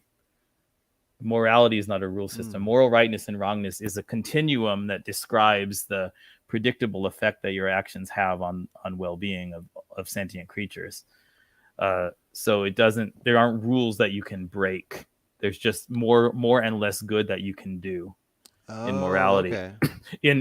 But if you're playing a game like chess, then yeah, there are rules that you can break.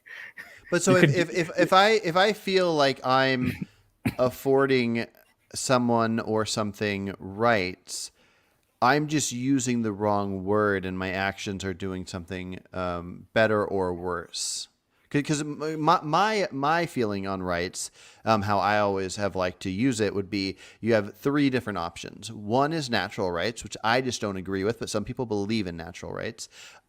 Two is governmental rights. So you have a society and the government will afford you rights. And if you can accept those or whatnot. And then the third would be individual rights that an individual affords to others. So I can declare that I give you the right to not be enslaved by me, even though that's a possible option in the world of things I could do. I will afford you rights. So are you just saying that how you view words and what you think is best for words, that I'm just using the individual affording rights in a wrong way, and I should be calling it something that's not rights? Kind of, yeah. I mean, I think this in our long, good, everybody should watch it. Politics versus ethics talk. Yeah, I think that you kind of have a tendency to conflate the ethical and the political a lot. And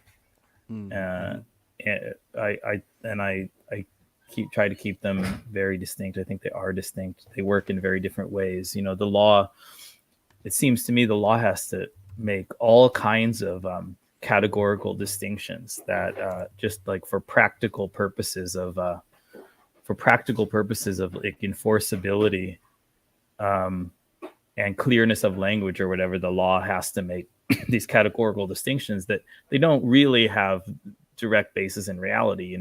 For instance, we put a whole lot of weight on somebody's 18th birthday, but there's not, as a matter of fact, some amazing metaphysical difference that happens to somebody on that particular day. And scientifically, if you did a brain scan of somebody one day before their 18th birthday versus on their 18th birthday, you're not going to find anything like reliably different between those two states. We impose all of these huge differences, right? To where, if you're above 18, or at least significantly above 18, like us, and you have sex with somebody one day before their 18th birthday, and that's a huge violation. It's gonna put you in prison. If you have sex with somebody on their 18th birthday, no problem. Yeah. Where as a matter of fact, they're virtually the same entity. And so law does things like that. And it kind of, I guess it has to, but but let me read something to you real quick and see what your thoughts are. Law has to be that kind of rule system where the underlying morality is a lot more continuous in most cases. Yeah. In some cases, something must be arbitrary, and then we go with it, like the age of consent and all that.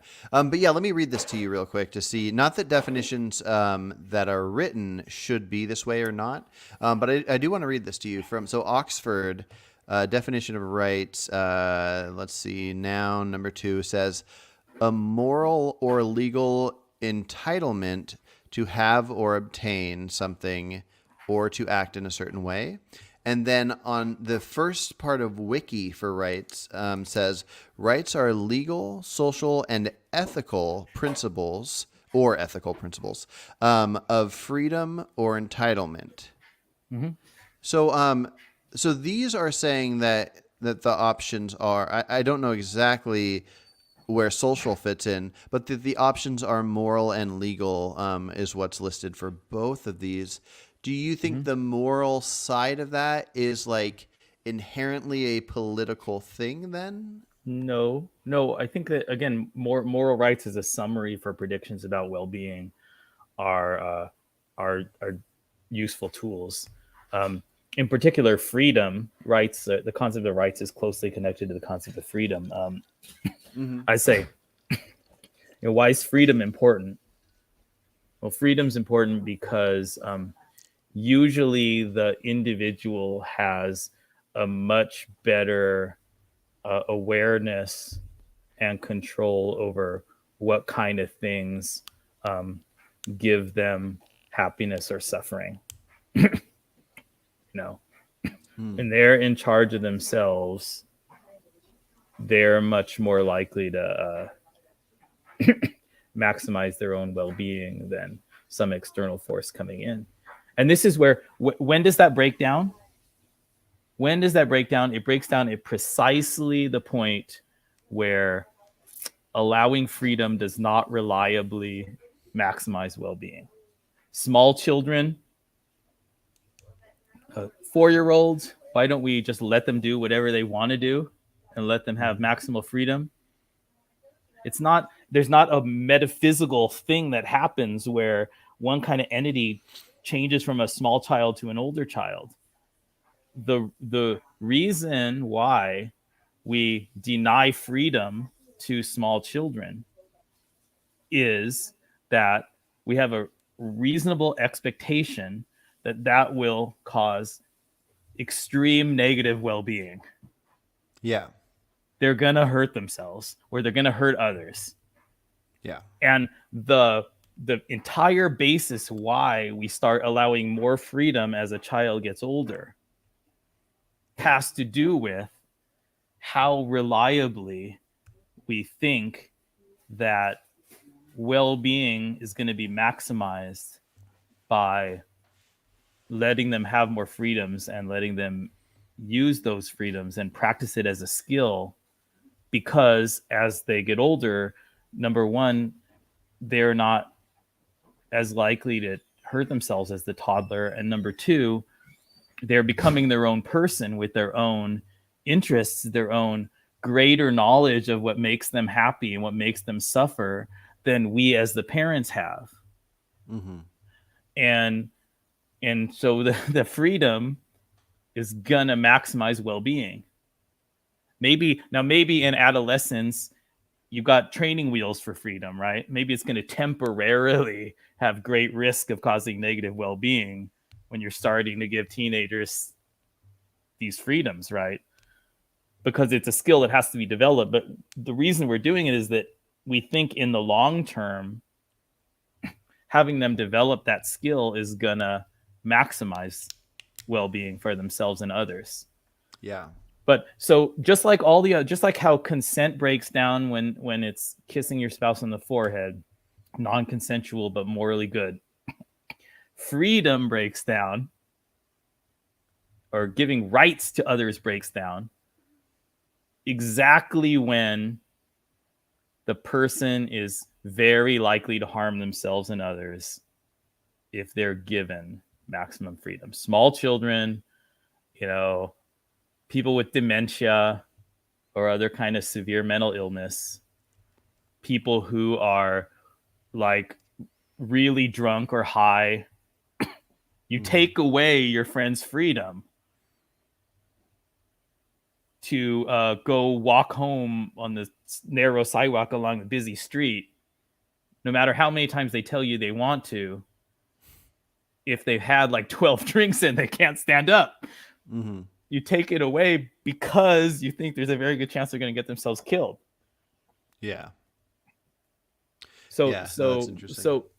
These are all illustrations of how rights language, freedom language is useful, grounded in consequentialist considerations, and breaks down when the consequences, the reasonably expected consequences, change. Yeah, for sure. For sure.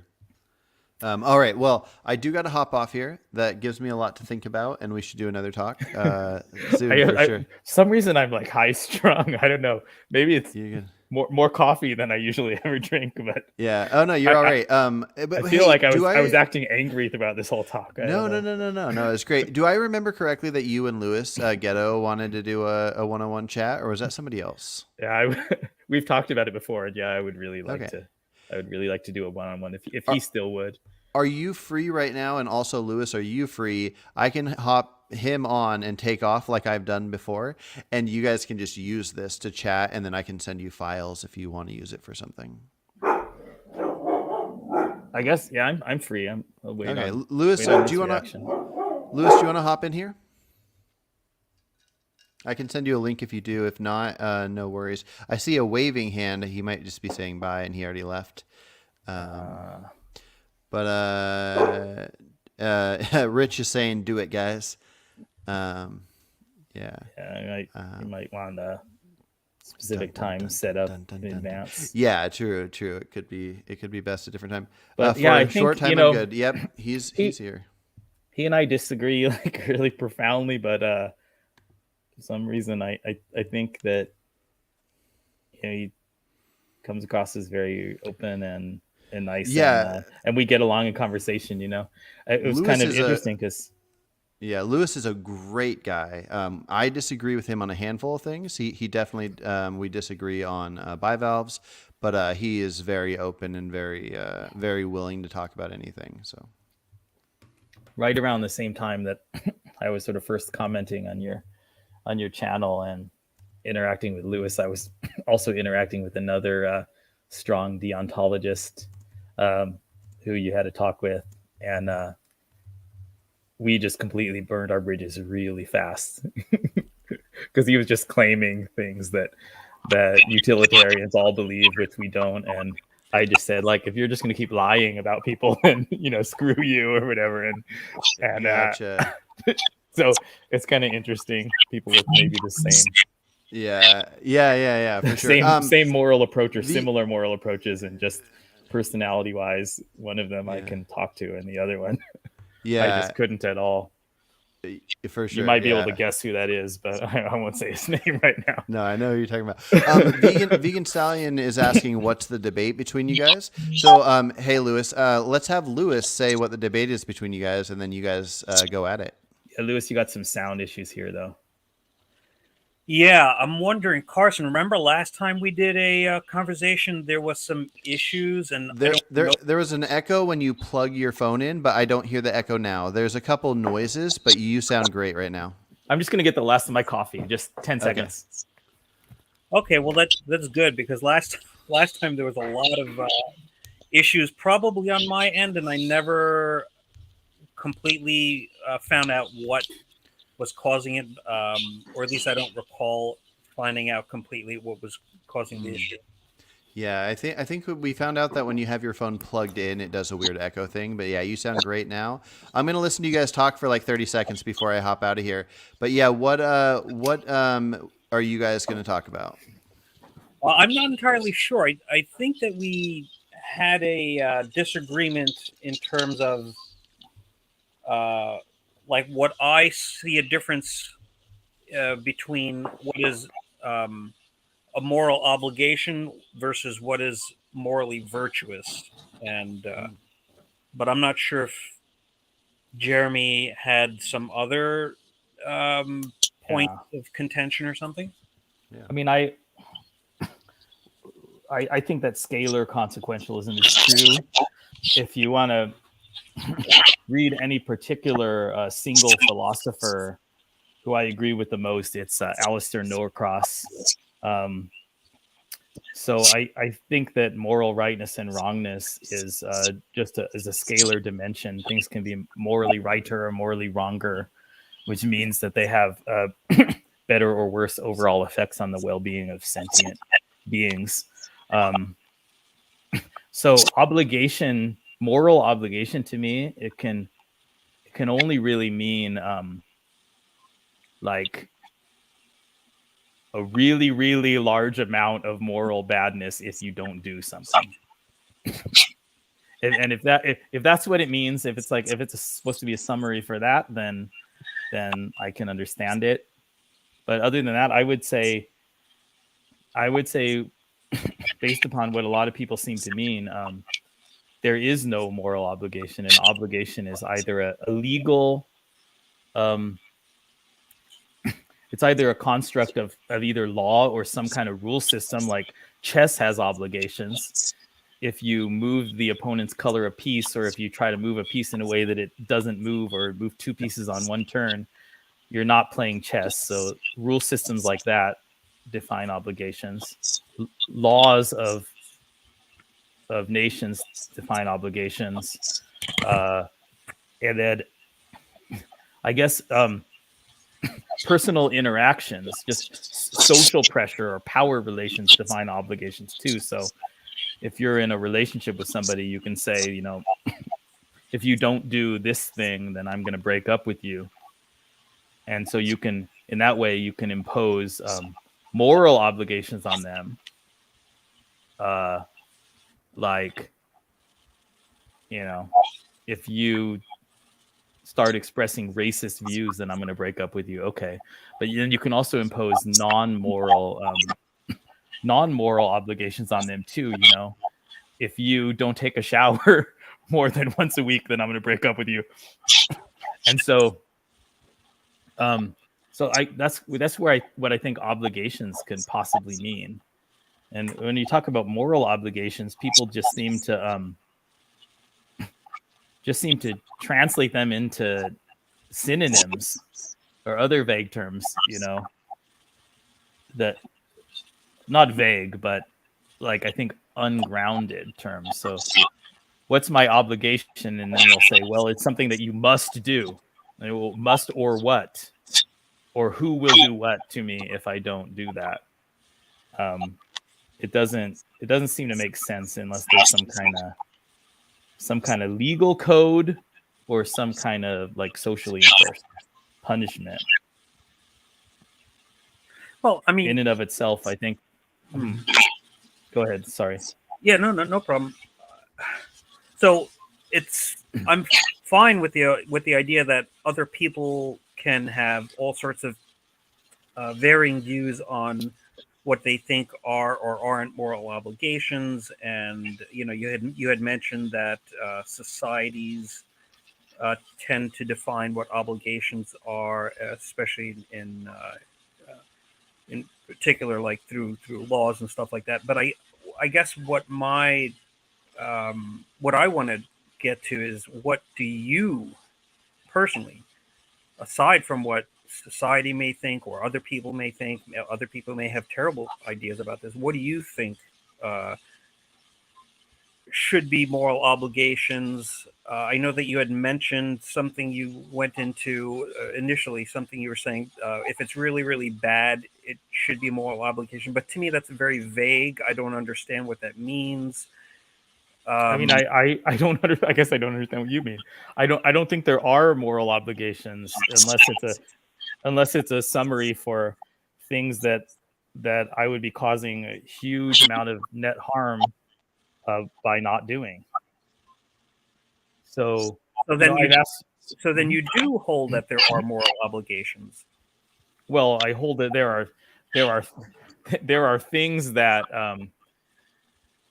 that if you don't do will reliably cause massive amounts of harm to sentient beings.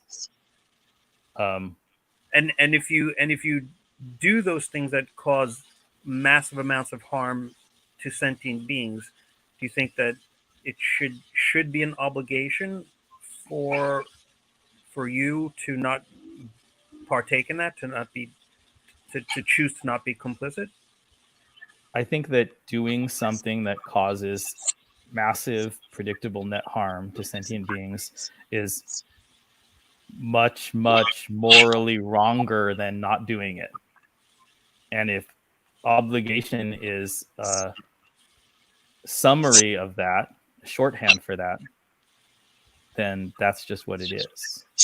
But what I strongly disagree with is the idea that there could be something that causes less harm, less predictable harm, that is an obligation, where something that causes much more predictable harm is not an obligation. Like the example that I've mentioned to you in comments, you know, if somebody thinks that shoplifting a candy bar from the supermarket, that there's an obligation to not shoplift the candy bar, but there's not an obligation to care about, to prioritize donating a significant fraction of your income to effective charities, then that's where I'm going to strongly disagree with obligation, because somebody who says, there's people dying horrifically of, parasites in their eyes and malaria and things. And hey, it's not my responsibility to care about them. It's not my fault. And then that person simultaneously says, you were a violator if you shoplifted a candy bar. You are somebody who didn't live up to his obligations. Then I think I think it's morally deranged. I think it's a crazy ranking of priorities.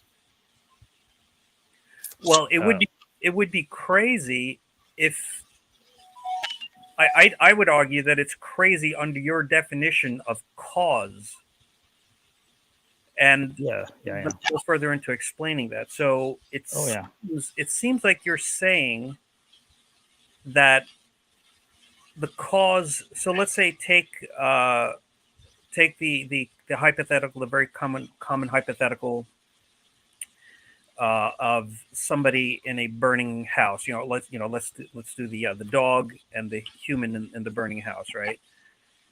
And tell me if I'm wrong on this, but I think you would say that if you could save one and you don't, that means that you're causing that the dog or the person to burn to death. Am I wrong in assuming that's what you think? No, that's correct. I'd say that, I talk about magic words sometimes, and what I mean by that is people making up all of these distinctions between different kinds of choices and different kind of causes, where I think what there is at least the morally relevant distinction is your reasonable prediction of which world states you have the ability to bring about, your choice about which of those world states you bring about, and then the consequences for sentient beings of those world states. So a choice. This goes. I mean, we could go right back to the trolley problem. You have a choice between two world states. You act to cause one world state or the other world state. There's not a lack of choice in not pulling the lever, and there's not a lack of action or lack of causality in not pulling the lever. There's choice, action, and causality in both cases, which is why pulling the lever is the morally righter decision. Well, I would argue that your position there is not logical at all, because by not intervening, you're not the cause. So in the burning building example, the cause of the person that would die from being burned by the flames is the flames. You're not causing that. In the trolley problem, you're not the cause. If you don't intervene and throw the switch, you're not the cause. The trolley going down the tracks and people over is the cause. So I would very strongly disagree in how you refer to cause. I mean, yeah, this is the heart of the issue right here. I think that what you're saying is very irrational. I think everything in the universe that's part of the scenario is causing that state of the world. So the flames in this particular house, the lack of somebody having installed an automated sprinkler system. Our sound is very bad. I don't know if I'm getting another call on the other line. I hope it's not distracting. Hi. We are unable to get to the phone at this time. Okay. Your audio at very crackly. Also, I'm not Whoa. sure something Yeah, on it's my. my audio now. Hmm. Yikes. Can you hear me? Can the audience? Yeah, you hear sound me? good now. Hmm. Suddenly, I have the crackling. Yeah, I've been getting a lot of crackling from your end. I'm wondering if people in the audience have noticed that too. Oh, somebody's saying that on. It looks like Vegan Pundit is saying that on my end there's lots of sound issues, which I'm not entirely surprised because last time I talked to Carson, and I did have a problem, and I think it wasn't because my charger was plugged in, because I think when I unplugged it, I still had some issues. Let me try it anyway.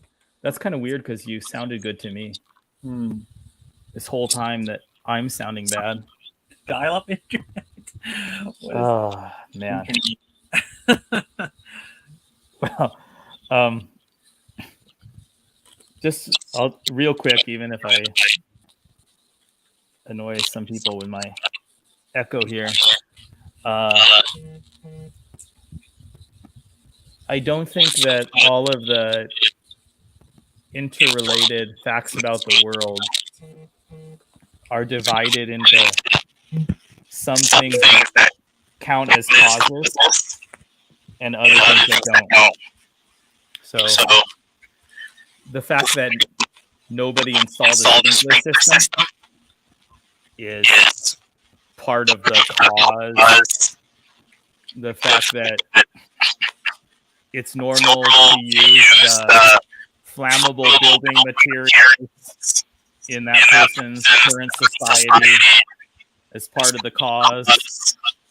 You know, the oxygen content of the atmosphere is part of the cause. All parts of the cause. Well, let me ask you a quick question. Sorry about that. But some kind of causes are special. And the reason they're special is that there's an agent who, with the ability to rationally predict what the effects of certain choices will be. And so you, as someone with a choice between going into the burning building and pulling someone out, or just standing there and watching, is that kind of special cause, which is a choice, right? And what you're choosing is between two expected world states.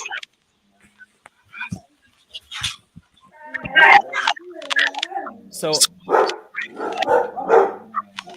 I don't think you can say that if you're standing there watching the fire and scratching your nuts that you're not a cause, because everything that's going on in the universe is a cause, and you're just choosing to cause there to be a world where you go in and pull the person out, or maybe you're unsuccessful and you die in the fire. That's part of your calculation, right? But you're choosing between that kind of world state and the other kind of world state where there's you standing there observing the person burn to death. And both of those are part of the entire network of causality.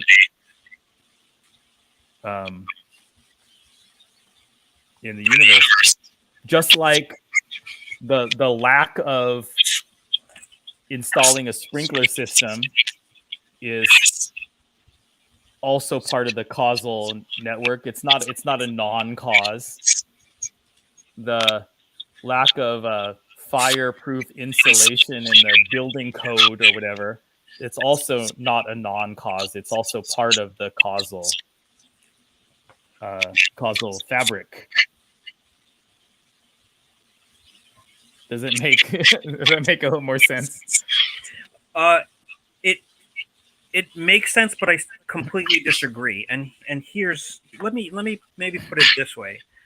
So I think that a way that we can test what is a cause and what isn't a cause is if we remove ourself, right? So let's say the the burning building situation, right?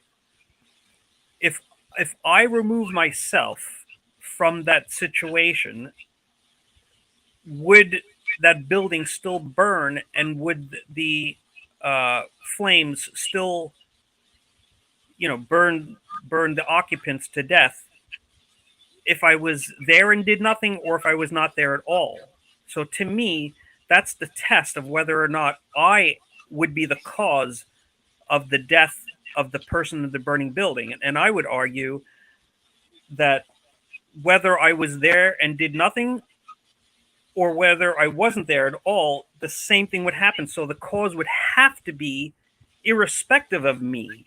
I couldn't possibly be the cause, because if I wasn't there, the same outcome would happen than if I was there and I chose not to intervene. So that is my test for whether or not I would be the cause of something.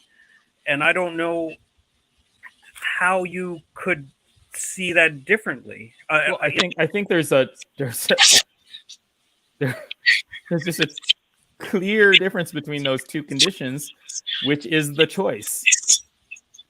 When you're standing there outside of the burning building, you have the ability to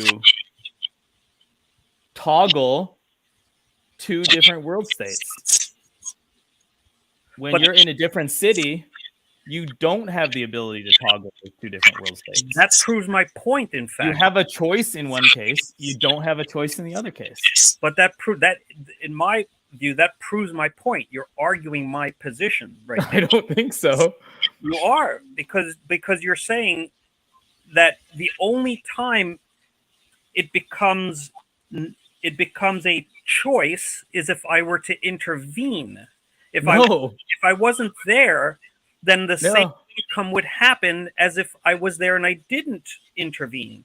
So I couldn't possibly be the cause, because whether I'm there and I chose not to intervene, or whether I'm not there at all, the same outcome would happen. So that it's not possible that I could be the cause. It's the flames that is the cause, or it's the flooding water that is the cause of the harm. It's not me. In one case, you have the ability to choose between two different world states, and in the other, you're effectively constrained. Your not being there is similar to your being there but being tied up, unable to get out. So whichever world state you prefer, you can't effectively toggle between those two world states when you're tied up, the same as if you're not there. I mean, yeah. So you can use cause in the way that you're describing. Okay, I understand this kind of technical, this way that you're using it, but I would say that distinction is not a morally relevant one. That, because just like in the trolley problem, you can define action or inaction in a physiological way.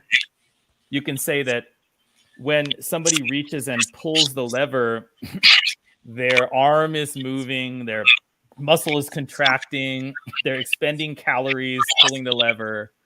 And in the other case where they're standing there with their arms at the side, they're expending fewer calories. You know, they're not using their muscle. So you can give a distinction in physiological terms. You can also give a distinction in mechanical terms. You can say, well, the lever is moving and the tracks are changing, and this mechanical thing is happening in one case, and in the other case it's not. The lever and the tracks are staying the same. So you can define a distinction between the lever pulling and the non-pulling in physiological terms or in mechanical terms.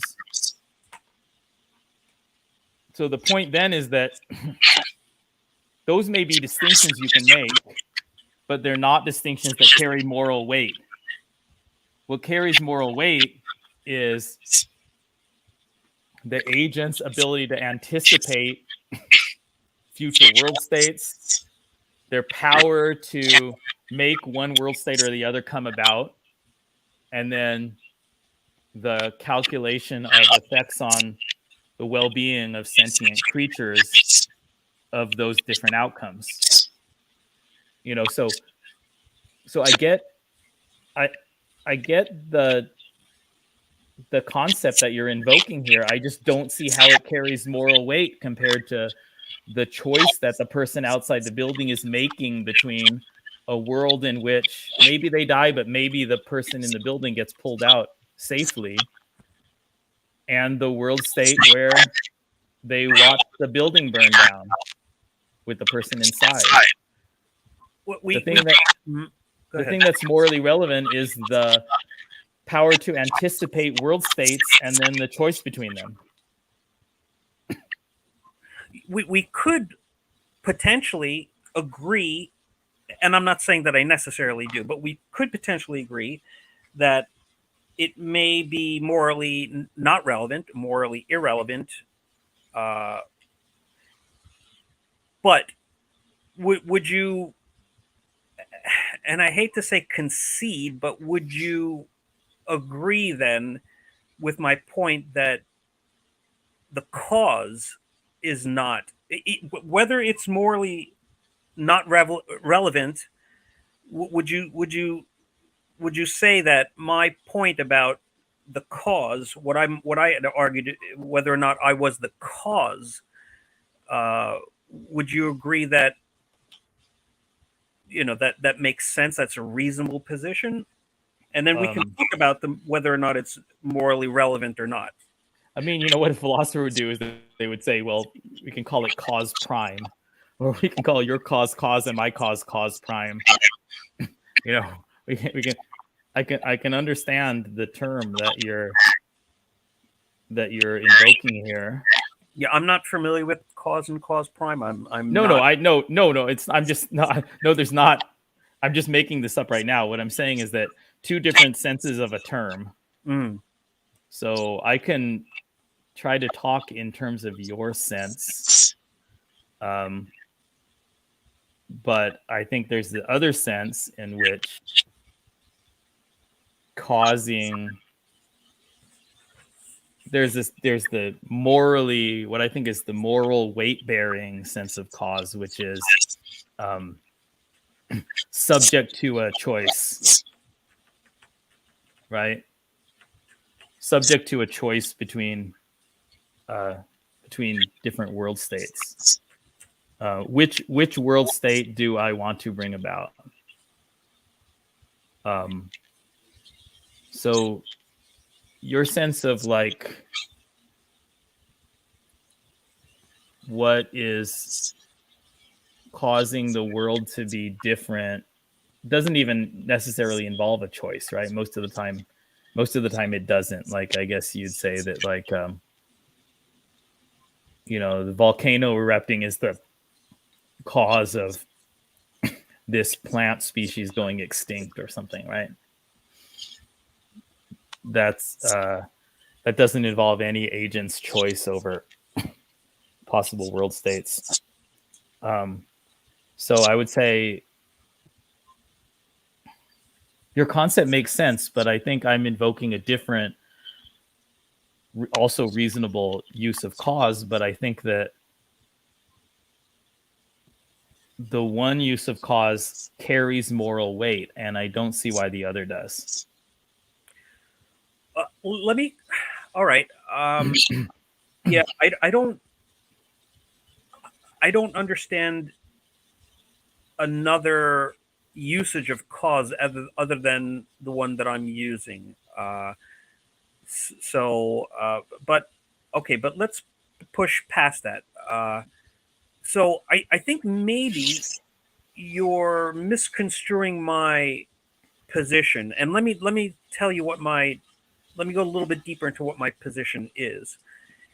I think that people ought to maximize what is morally virtuous. In other words, uh, I think that people should do it whatever they can to help others, right?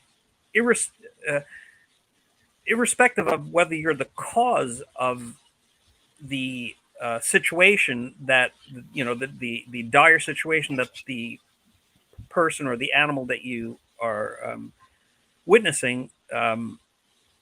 I think that people should help in that as much as possible. In fact, I would say that I personally am an extremely morally virtuous person, in spite of the fact that I do not think that we have an obligation, a moral obligation to help. Mm. So that's the difference. Is I don't think that we have, in spite of the fact that I don't think that we have an obligation to help others that we're not causing to be in a dire situation. I think that we should help as much as possible. We should be as morally virtuous as possible. And where the only place that I see moral obligation coming into place is if we're at a point where we're going to choose to inflict harm, thereby causing others to suffer. And I think that we have a moral obligation to not do that, with very, very few caveats, such as self-defense or things of that nature, right? So, so if somebody's attacking me and I feel that my life is on threat, I feel that I can cause harm to that individual who is attacking me in the form of like self-defense or something. So even if that person, even if that's not an agent doing something that's immoral, right? That's morally wrong. So even if it's like if it's a rabid dog, then you similarly have the right to shoot it. correct. Yes, I think you do if you honestly perceive that your life is in danger. Yes. Now, I mean, I have been attacked by dogs on numerous occasions, and I didn't, seek to kill them because I didn't perceive them as a threat to my life. So, I guess I would say that you defend yourself, not with like maximum force, but with like sufficient force to stop the threat. You know what I'm saying? Right. Yeah. Right. So like, to be clear, is it it's the active passive distinction that matters to you, and not something like the distance, the physical or psychological distance?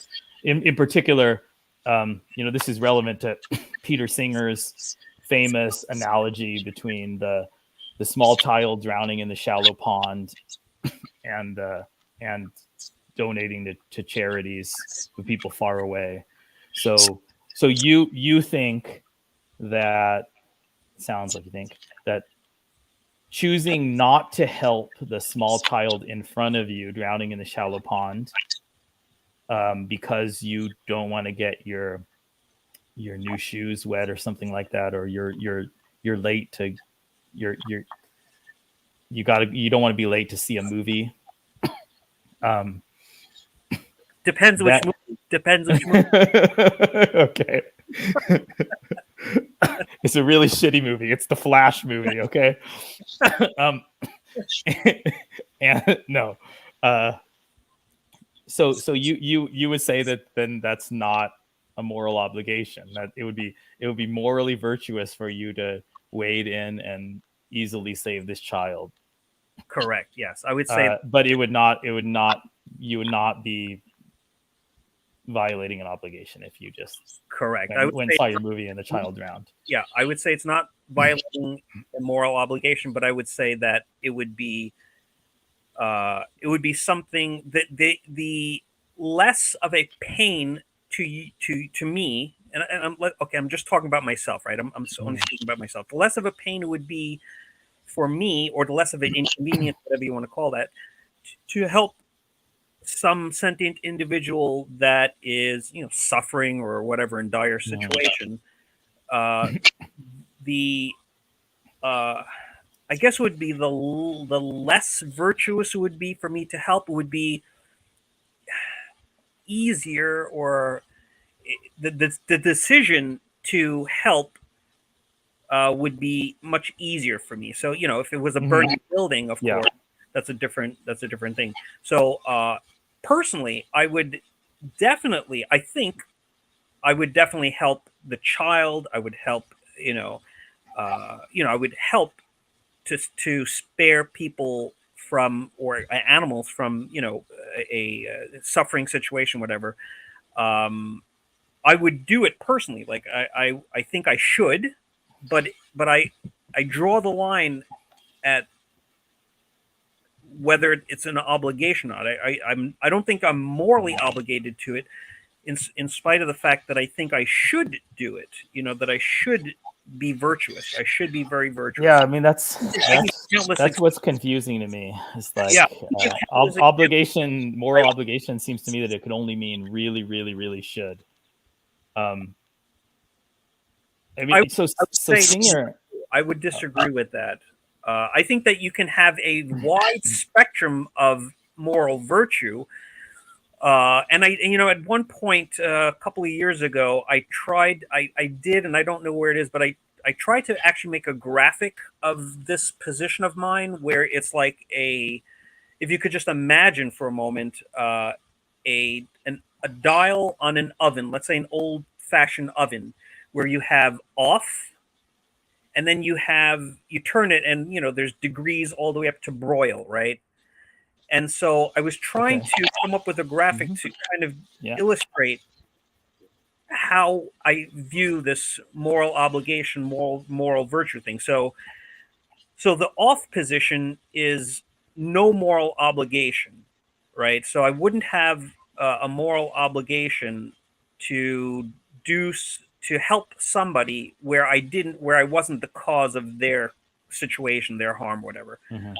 But any point along the way of the temperature increasing is kind of consistent with where I would say the virtuousness to help would come in. Okay, and so, but here's the problem. All of those temperatures on that continuum are hotter than off. Yes. Okay, so even in terms of the continuum of hotter or cooler oven temperatures, they're all hotter than the off.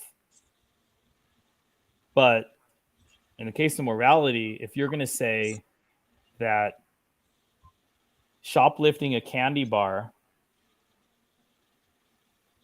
violates an obligation, you have an obligation not to shoplift, even if it's a candy bar.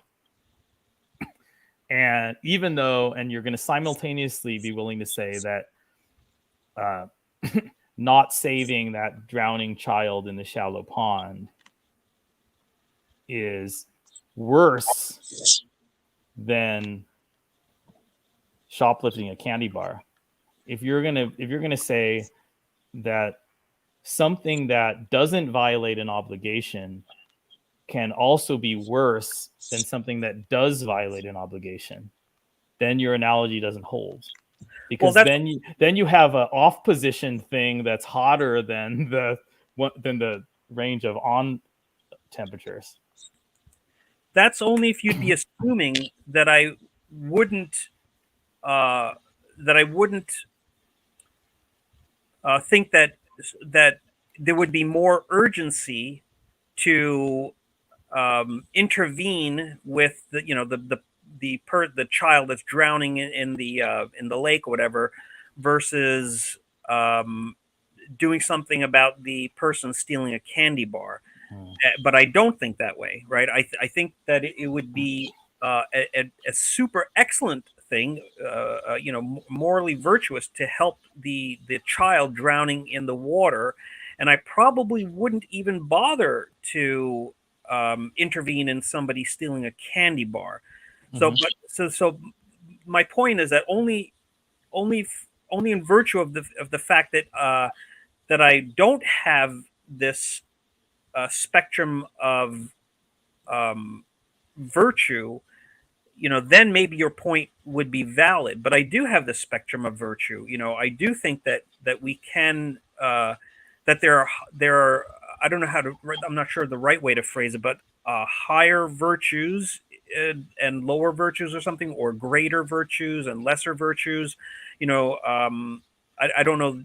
The terminology, the best terminology. I haven't thought about that exactly, but let's say that we'll go from one extreme to the other. Saving the child in the drowning, from drowning in the lake versus somebody stealing a candy bar. Like somebody who obviously would need the candy, or may starve if they didn't eat a candy bar or whatever.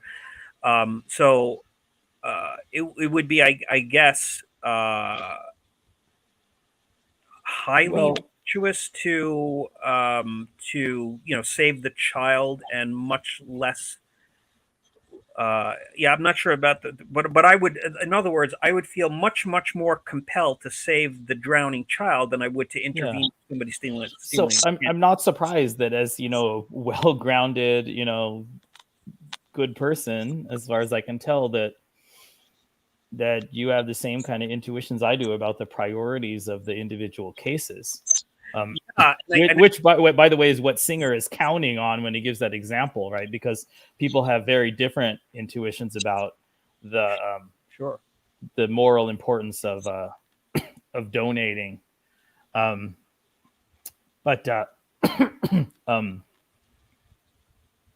Yeah, so it seems like we agree about the priority ranking of saving the drowning child and the badness of choosing not to. Yeah, I think versus intervening in somebody shoplifting a candy bar, and the importance, and the badness of not stopping somebody from shoplifting. So what I'm going to say then is, I don't know what role your obligation is playing. It seems to me that your virtue, your virtue scale is well, what's the word? Well tuned, well calibrated. Your virtue scale seems well calibrated, very a well functioning moral system. Why does it need this other thing? Okay, that's a great question, and I would say that the reason why it's important to have a defining point of what is morally virtuous versus what is moral obligation is when others want to punish you for what they would perceive as an obligation. Whether others want to punish you, or whether the society or laws want to punish you. And I think it's really crucial to come to an understanding of what would be a moral obligation, because punishment can be very severe, right? And so if like let's say I'm with a group of 10 people, and the majority of them say that and then we're on an island or whatever, and the majority of them say that no, it's a moral obligation to cut off your two legs to feed the young person of the group or whatever. And my position is, no, I don't have a moral obligation to do that. It would be maybe morally virtuous to do that, but it's not a moral obligation. So the punishment for not having a concise line on the difference between what is a moral obligation and what would be morally virtuous, I think, is crucial in terms of how punishment is dished out to people who are viewed by, let's say, a majority as not being virtuous enough, morally virtuous enough. I am really pleasantly surprised. I think we may be a lot more on the same page than I thought. Because I just got done telling Carson that I think obligation is either a legal concept or a question of interpersonal power relations. When you're in a relationship with somebody, you can impose obligations on them, right? You you can tell them that you're going to break up with them if they do certain things or don't do certain things. Oh, I just said that to you again too. That's right. And the law defines obligations. Law has to work in different ways than the moral reality in order to be like easily, readily enforceable. Law has to have clear standards. So I said, gave the example of like age of majority, one day before somebody's 18th birthday and the day of their 18th birthday, it's not like a scientifically measurable like change over the course of that day. But then the law defines it in such a way that there are radically different consequences if some, adult has sex with somebody one day before their 18th birthday or on their 18th birthday. And so you gotta look at, laws have to make some kind of arbitrary distinctions like that. And then it's important. What's important there is that people know what the law is, that it be like clearly written, accessible to everybody. And then what obligation means is just what legal obligation means is here's this clear rule that you can go read and easily understand, and you can expect punishment if you violate it, right? So Yeah, I understand that there are legal obligations that come from the language, come from the code, and are to varying degrees arbitrary. There are also obligations in a relationship. If somebody tells you, I'm going to break up with you if you, what would be a common moral thing, if you're rude to wait staff, if you litter in the park or whatever, and then you do it, that person imposes that obligation upon you by breaking up with you, right? Yeah, I think defining what our moral obligations ought to be definitely comes into play, as you say, in terms of law, legality. But I think it also comes into play in many other realms, relationships, as you mentioned, but just like intimate relationships, but any kind of relationship. Even casual relationships, like within, let's say a vegan community or whatever, I've seen so many times where vegans have been canceled by other vegans because let's say a majority of, and I'm talking about, places like Facebook or, Facebook groups or Discord groups or whatever, where one person, talk for myself, doesn't think there should be an obligation to, to do something to help, for example, to help others, and you basically get canceled. You're like, oh, you're not a vegan, you're not this or not that, out of our group, whatever. Yeah. And so I think that the defining of what is an obligation, what isn't, can play a role, an important role, I would argue, in not just laws, but in a wide spectrum of social situations. Well, then I agree. As a description of sociological, power relations within a group, either a majority or like a sufficiently influential minority can impose rules upon others. That happens all the time. Yeah. But I don't. It's moral obligation that I'm objecting to. So, could you give me an example of something that you think is a proper moral obligation in such a group that's not based upon how much benefit or harm it would be expected to have? In other words, something that should be allowable, even though it's extremely harmful, or just more harmful. So can you give me an example of a pair of things that somebody might do within our vegan community? One of which is up to you. It's not an obligation not to do it, but it's worse than the thing that you have an obligation not to do. Does that make sense? You mean the outcome is worse, right? The outcome is worse, or you just say like virtue, what you're talking about virtue. I would just say, moral rightness or moral wrongness. It's two things that I might do within the vegan community, talking with others.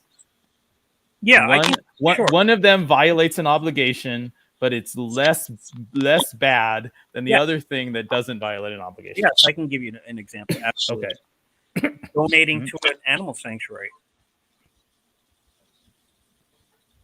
That is I don't think not an obligation. It is not an obligation, it but does more good. Correct. Than what thing that is an obligation but does less good? Would it be something like not making sure there's no gelatin in my candy? Oh, well, maybe I misunderstood your questions. I thought what you were asking is for an example of where something that I think is not a moral obligation that in spite of me not thinking that it's a moral obligation, that not doing it, the outcome would be worse hypothetically than doing what is not an obligation, but would be morally virtuous. And so, but I want you to pair it with another example. So something that doing it causes less good than donating to the animal sanctuary, but it's an obligation that I do it. Yeah, I'm offhand. I'm not thinking of anything off the top of my head. But is it an obligation? Is it an obligation that I check labels on products that might contain some trace of animal products? I think so. Yes, I think that it would be a moral obligation to check labels. Okay. Yes. So you think that is a moral obligation, tentatively at least. You think that that's a moral obligation, and then do you also agree that my carefully checking labels probably causes less benefit than donating to an animal sanctuary would? Probably in most cases, if I'm understanding your question correctly. In most cases. Okay, yeah. So that's what I wanted to get at. Something that does more good for the animals can be not an obligation, while something that does less good for the animals can be an obligation.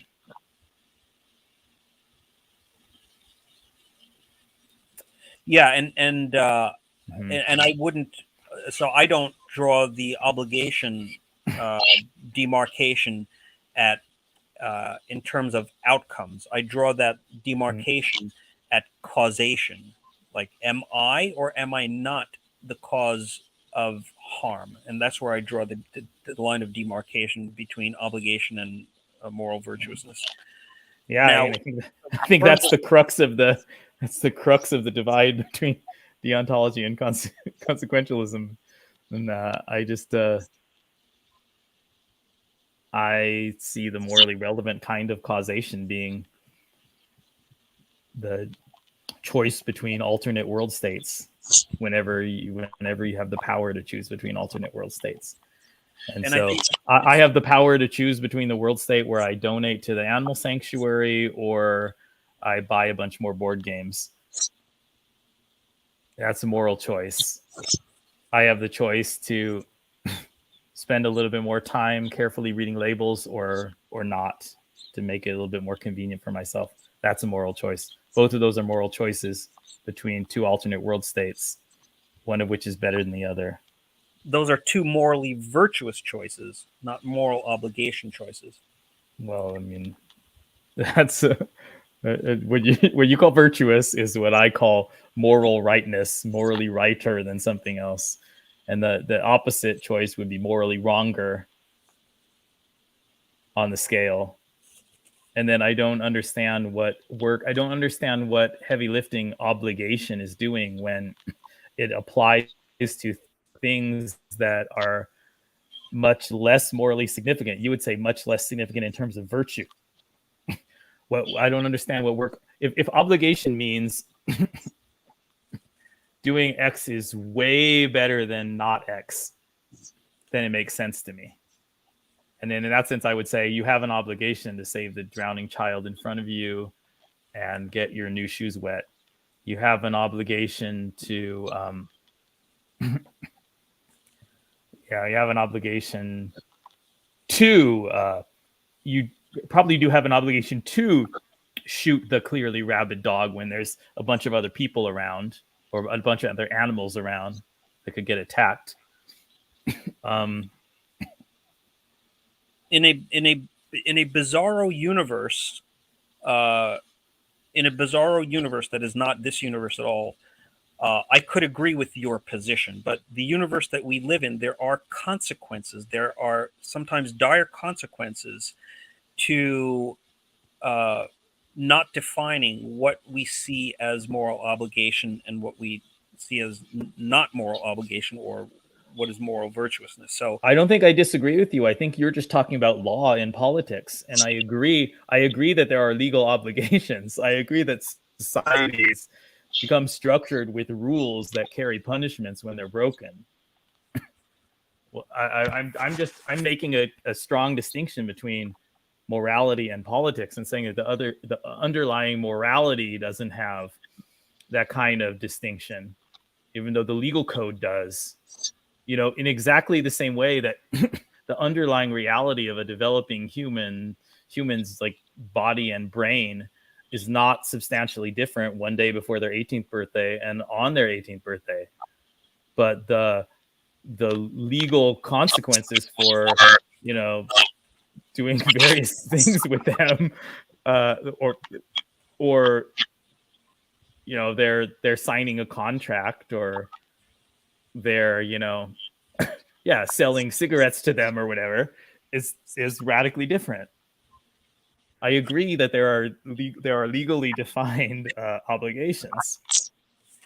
I don't think it's a moral concept. I think it comes into play at the level of rules, some of which are not very arbitrary and some of which are extremely arbitrary. So wait a minute, you don't think that consequences such as punishment has anything to do with morals, like morality, and what is morally responsible or morally just? No, I don't think it doesn't have anything to do with it. I think it's properly derivative of it. I mean, that's what makes laws and governmental systems more or less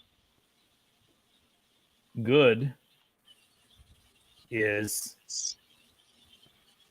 the way in which they supervene upon the underlying morality, the way in which they are the extent to which they are structured to generally maximize the well-being of sentient creatures. That's the standard by which I'm going to judge different kind of political and legal systems. Sure, and I could certainly feel the same way, and I think I do generally with that.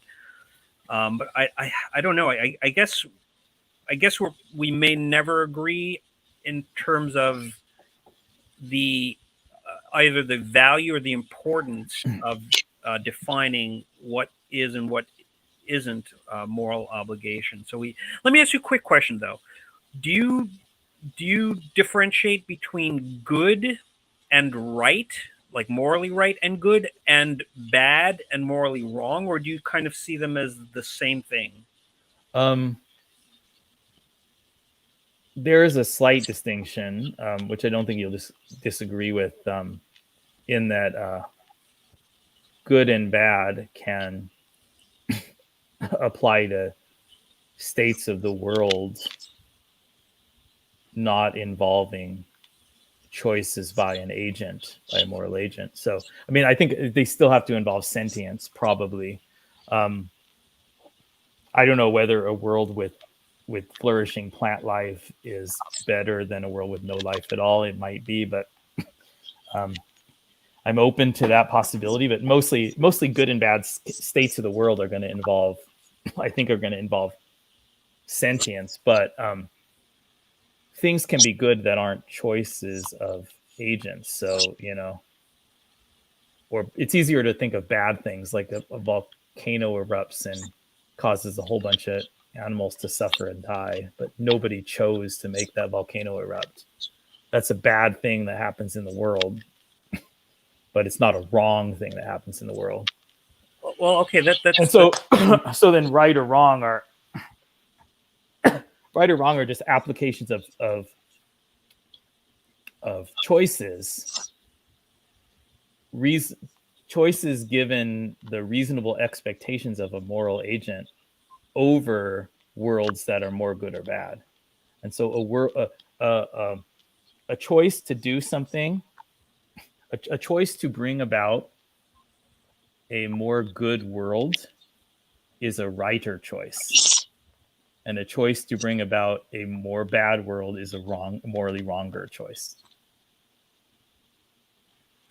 Yeah, I think we disagree. And the reason why I had brought this up is because if I remember you previously saying that you were framing helping others, let's say in the case of the drowning child, whatever, you were framing that in language of right or wrong, whereas I would say that that's a conflation. To me, that would be good or bad, right? So I would argue that right and good are quite different, and bad and wrong are quite different. I would say that not saving the child from drowning has bad consequences, bad outcomes, but it's not wrong to not save that child. And so that's where, of course, the moral obligation comes into this whole thing. Is it to me? It's like, as I've made the point a few times already, that it's an important thing to define because of the consequences of not just the law, but of people around you, people in society, people in groups that that can levy punishment upon you if they think that you're doing something wrong, as to not doing something that may have bad consequences. And so yeah, that's why I was asking you about right and wrong versus good and bad. I think they are different, in my opinion, and I think we need distinctions about that. I'm not sure how much. It's got to be. There does seem to be some factual disagreement, but there also seems to be this terminological disagreement that's not really a disagreement on substance. I mean, you understand that I accept that there are politically defined obligations, and I'm not arguing that people should be arrested and charged with murder and imprisoned for life for not saving drowning children, right? I'm not when I say that it's incredibly morally wrong to not save that child, I'm not making the political claim that our laws should be written so that asshole people who go and make sure they're not late to their movie and let the child drown are guilty of first-degree murder. I'm not saying that at all. That's a separate question. So if you're saying that what it means for saving that child to be very good but not an obligation is that you don't think we should have the legal expectation of getting charged with first degree murder if we don't, then I agree with you politically. I don't think the law should extend murder to those cases. But I think that that's a very different question from whether it's very morally wrong. Yeah, and I think we may have a point of disagreement, because I think that right and wrong are in virtue of agreed upon rules, whereas bad and good, I think that we can, sans rules, without rules, we can say that certain outcomes are objectively bad and certain outcomes are objectively good. If we, if we're, let's say, and I think we would both agree that bad would be attached to something that causes sentient beings suffering in general, and or harm of some sort, and good would be something that causes sentient beings pleasure in general. Well, it sounds to me more and more like there's a larger part of our disagreement is just terminological. It sounds to me like the way that you're describing the terms right and wrong, I would say they sound like political concepts and not ethical concepts. Like if they inherently involve some kind of a system of rules in a society and the possibility of punishment or the expectation of punishment, then I would say, yeah, I accept that such things exist and they should exist. It's better for the world that they exist. Clearly defined legal rules. I would just say that that's this higher level of political philosophy sitting on top of the underlying ethics. And then I would just say that the way that you're using good and bad are the ethical concepts, and the way that you're using right and wrong are the political concepts. And I just tend to use the words right and wrong as part of this ethical continuum as well. So it might just be terminological. Could be. Lewis, let me also ask you this, because this could kind of see whether it is terminological. Sure. Is eating chickens wrong or merely bad? It depends on the context. If I found the body... normal context that carnists do in our society. Okay, so you're not referring to, let's say, a chicken in a sanctuary, an animal sanctuary, died of natural causes, normal causes. You're not talking about that type of situation. Just go into KFC because it tastes good. Right, and it's okay. So that we know the condition now. And restate the question now that we know. So I mean, clearly you're going to think that it's really bad, right? Yes. But are you also going to think that it's wrong? Yes. Okay. It sounds like the way that you've been describing the word wrong, that inherently means that you believe there needs to be legal punishment. Not necessarily. I think to maybe a large degree, I would agree with Carson, or at least partially. I'm not necessarily on board with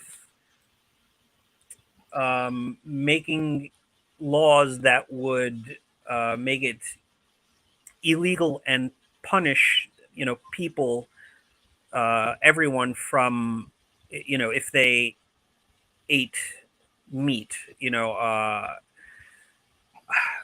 I haven't put a lot of thought into that aspect, into whether or not, let's say eating meat should be illegal or not. I think my intuition is that it shouldn't be. And the reason is partly, I agree with Carson that there is some genuine concern by some people that, that they may not be able to survive healthy on a plant-based diet. but also, what would you do with what would the law do with a 14-year-old child who's living at home and they were being given meat to eat by their parent, but yet this 14-year-old child didn't really want to eat that meat. They had a vegan mindset. They kind of agreed with vegan, with animal rights ideology, but they really don't have much of a choice. I'm assuming that you would say that the parent should be arrested or whatever if we were to make it illegal, and that nothing should happen to the child. But I don't know, and so I don't know. I haven't fully fleshed out. Pardon the pun there. I haven't fully fleshed out. The whole legal, like, what do I think should be legal and unlawful in terms of let's say eating meat. But my intuition right now is that it should not be unlawful at this point. But in the absence of that, what could it mean to say that it's wrong in your sense? I know what it means to say that it's wrong in my sense. Yep. Is to say that it knowingly brings about a worse world than the alternate choice of eating some tofu. Yeah, the wrongness would come in is if your choice is a cause of the infliction of harm upon others, right? So we know that when you're paying somebody to slaughter animals, those animals are being harmed, and you're choosing to do that. So you're choosing to cause animals to suffer. So the distinction for me is causal. That's okay. That's what differentiates right. You were saying a little while ago that your concept of rightness and wrongness and obligation is rooted in expectation of punishment. No, not expectation of punishment necessary. That's one aspect. Punishment is one aspect, but just expectation of consequences, right? It doesn't have to be like punishment by the law. It can be, but it's not necessarily the case. You mean consequences coming back on you? Yeah. You don't mean the effect on the world like the negative consequences on the chickens, right? In the way that you're talking about it now. Correct. So what are the expected consequences that derive from the wrongness of going to KFC? What's going to come back to the person who does? Vegans being angry at them? No, because the person who's going to KFC doesn't agree that it's a moral obligation not to go to KFC. I do. That's the difference. And so the consequences coming back on you if you did would be you're feeling bad or something like that. You're suffering from. It would be you're suffering from your conscience or something. Or would it be vegan acquaintances criticizing you, or what would the comeuppance be if there's no effective law against it? Well, if there's no distinction of what is a moral obligation and what isn't, then any group of people can get together and met out consequences upon you, including, of course, harming you, if they're claiming that you didn't abide but by what they think that you should be doing, right? And so if we have a delineation of what is a moral obligation versus what is morally virtuous, then you can turn to that. You can turn to that and say that I'm not obligated to help the drowning child, and therefore it's wrong. It's morally irresponsible to punish me for not helping the child. So what would make that's irrespective of whether or not the outcomes of not helping the child are good or bad or worse or better. So based upon the way that you're describing the drowning child example, what could possibly make the unnecessary, like normal carness in our society, taste-based consumption of animal products wrong? Because I see how you would describe them as bad. what could make them wrong in the absence of social or legal punishment? I would on argue. your view. Mhm. Because on my view, it being wrong to consume those animal products for taste, pleasure, and habit. I can just describe it as morally wrong, completely separate from whether it so happens in 2023 in America that our government and our society is going to punish us if we do it. Yeah, I would argue that it's wrong in virtue of like agreed upon rules. So it would be bad, of course. It would be bad. It's just, to me, it's going to always be bad. Whether or not it's wrong or not, it's going to be bad. Right? But what are the agreed upon rules that you're appealing to and saying that it's also wrong? You mean like the generally accepted statements in our society about animals in general, like how carnists will say, I'm opposed to animal cruelty, this sort of thing, these like broader moral claims that almost everybody who's not a psychopath makes, and then you're just saying that eating animal products unnecessarily is inconsistent with what the sentiments expressed by the majority of our society, or something like that? I would say it's more than just like subjective opinions. I would say it's more aligned with like agreed upon rules. And I mean, what rules though? Most of our society doesn't agree upon the rule that we shouldn't eat chickens for taste pleasure. It agrees upon the opposite rule, that it's perfectly okay, but if we do it to dogs, it's horrible. And I don't understand your point, though. What is your point? Well, it is a point of fact that seems to be what our national society and political and legal system agrees upon, is that there's nothing wrong about raising chickens in the way they're raised and consuming them for taste, pleasure, and convenience. Anybody is entitled to disagree with that, right? Yeah. So what are you appealing to in saying that, in your sense of wrong, that going to KFC is wrong? Because what I'm appealing to is just the same continuum as bad. I'm saying that it's morally wrong because what that just means is that it knowingly brings about a state of the world that is much more bad, that involves much more suffering of sentient beings. That's what I mean by morally wrong, is knowingly bringing about a much badder world.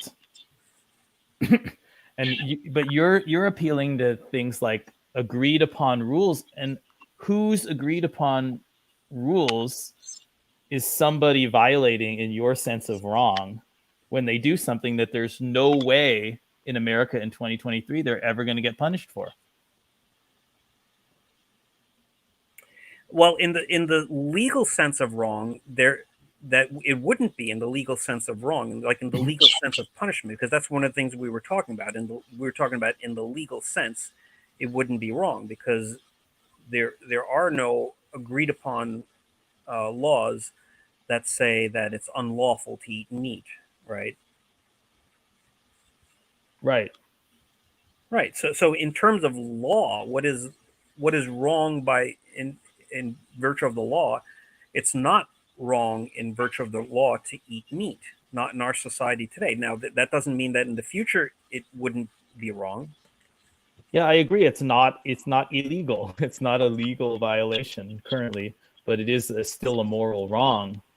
I'm trying to figure out what, if you disagree with my conception of moral wrong as just meaning knowingly bringing about a worse world, then and if you're saying that, well, you said about the drowning child that you think it would be bad to choose not to save the drowning child, but it would not be wrong. Isn't that right? So I'm trying to figure out what analysis of the difference between bad and wrong that you apply to the drowning child case would also explain your saying that typical carnist consumption of animal products for personal pleasure is not merely bad, but also wrong on your terms. I would say that in just a philosophical sense, not the legal sense. In the philosophical sense, it would be a moral obligation to choose not to inflict harm upon you know, animals, chickens, cows, pigs, etc. But you've described obligation and wrongness and rightness in terms of adherence to agreed upon sets of rules. Isn't that right? Obligation? No, not necessarily. I would say wrong and right Okay. are virtue of agreed upon rules, not moral obligation. I would say that right and wrong. So then what oh, and it's the causality, and you think it's the fact that you're causing through your purchase, you're causing the torture and the death of the chicken. The causality But is the critical in the case of the drowning child, you're not a causal factor. If Correct. you just say, I value my new shoes more, and you go and make your movie time. in spite of the fact that I would think that it is morally virtuous to save the drowning child. So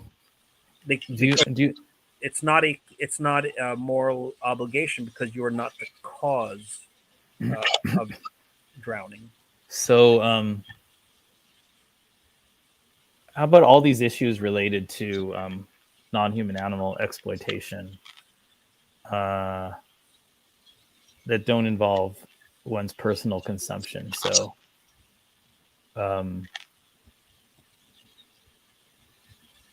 let's say you've got a vegan household or whatever, and a friend says, I want to bring over like a steak and cook it in your home, or I'm going to bring over some Big Macs and eat them. Is that okay? And then you say, yeah, sure. Is there anything sort of obligation violating about that? Did you cause increased animal suffering by saying okay and like validating this person's actions? I don't know. I haven't really thought about Or that. People that are in relationships with regular, carnists, like every meal meat eaters, are they causing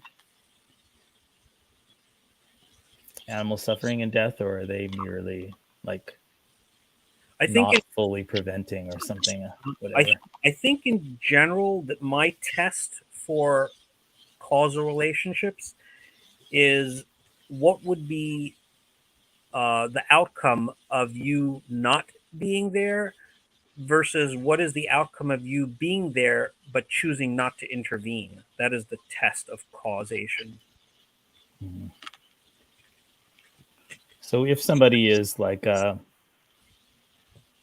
financially, morally, personally, facilitating the life of their spouse, which is typically the way it works, right? When you're married, or just in a serious relationship, you're helping the person live their life. You're effectively being a partner in all different domains of life. So if you weren't there, it would be harder for them, and it'd be harder for them to live their 3 times a day animal eating life. So if you were removed from that situation, then they would be less facilitated in their exploitation of animals, the suffering they're causing to animals, right? So then that would presumably count as causation, right? Being in that relationship. So if you were not there versus you were there, but didn't like intercede or intervene, right?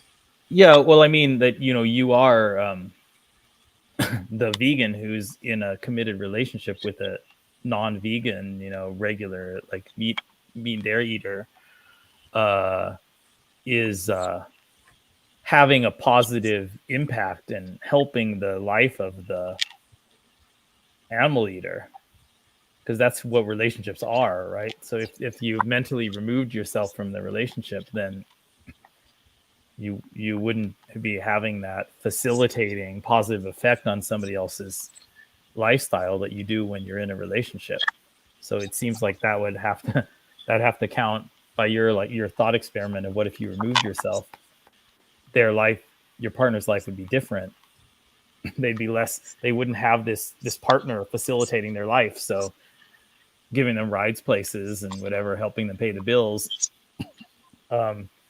So wouldn't that be causation? I'm not sure. I would have to think about that. So I don't know, because I think of causation as being, any foreseeable effect of a choice, including standing around and watching evil happen. There's famous quotes about that, right? The triumph of evil just mostly depends upon Right. good men doing nothing or whatever. There's quotes about it doesn't mean that it's yeah, sure. I'm just yeah, saying the kind of thing that makes sense to me is sure. Yeah. some of the most evil parentheses equals very, very morally bad. Those are the same thing. I would agree. There's not that, a separate category of evil that means something other than really, really bad. I would agree that you can have very bad outcomes by people not intervening. Yeah, of course I could agree with that. I mean that there's no question about that, right? So the question is whether intervening or not, saving, again, we go to whatever, the drowning child, is that a moral obligation or not? So that's a different question as to whether or not the outcomes of not intervening are bad. Because I would say that, yes, the outcomes of not intervening certainly would be very likely to be bad, in spite of the fact that I don't think it's a moral obligation to help. Can I ask you real quick about the variations to the trolley problem that sure, tend to get at this distinction that you think is important that I can't really make sense of? So one version is so you were just walking by the lever, not knowing what's going on. You hadn't noticed the people on the track first, and then you bumped the lever completely accidentally.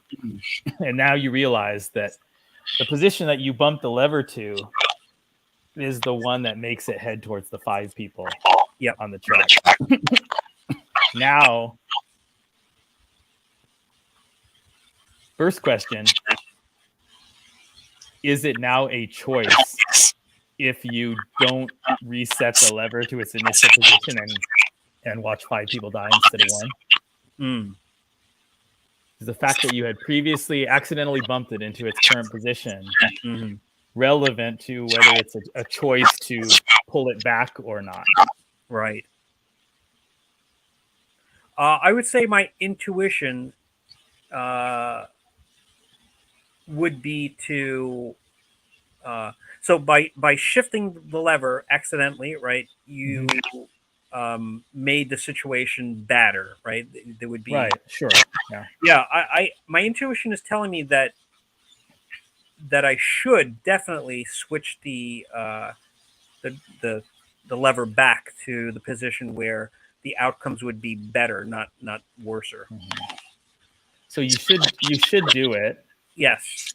Whereas in the original trolley problem, you should not. Not necessarily. No, that's not necessarily my position. And the original trolley problem is that you wouldn't be morally obligated to do so. It would be very morally virtuous to switch the lever to, let's say, and we're going under the Oh, okay. and we're going under the condition that we're going under the condition that the 5 people that would be killed versus the 1 person would be killed are people that we know nothing about. Right. Sure. Yeah. Okay. So yeah.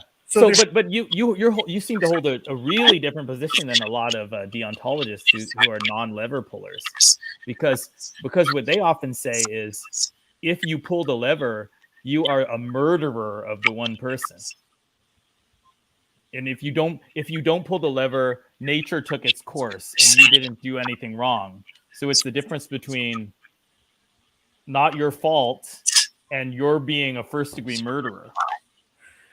That's a very common position of the people who oppose pulling the lever.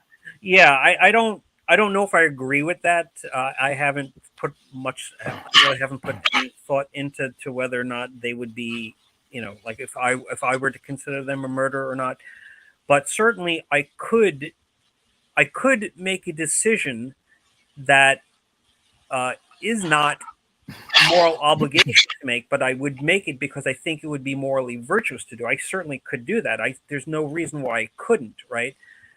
And so there's no contradiction in my position between doing something that has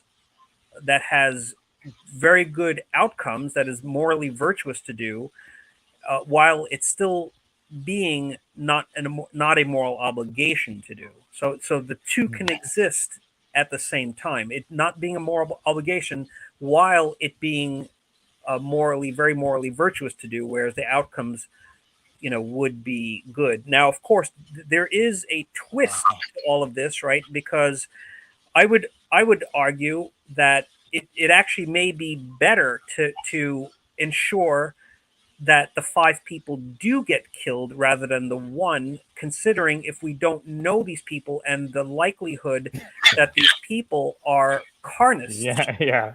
I said that. I said that to Carson. That I said it a lot. Jerome and I talk about this all the time. I think, the fact of carnism, it inverts all of the ordinary thought experiments, exactly. And it even goes to the original trolley problem. You should pull the lever to redirect it from killing 1 person to killing 5, and it also just means, hey, it's morally better if just more carnists die in car accidents. Exactly.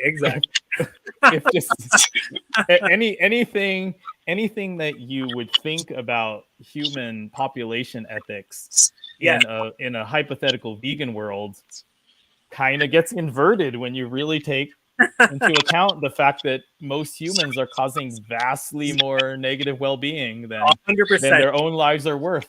We agree 100% on that. Absolutely. Yeah. So it always has to have that asterisk whenever I'm talking about human population ethics and what would be the best decision. Asterisk if everybody was vegan.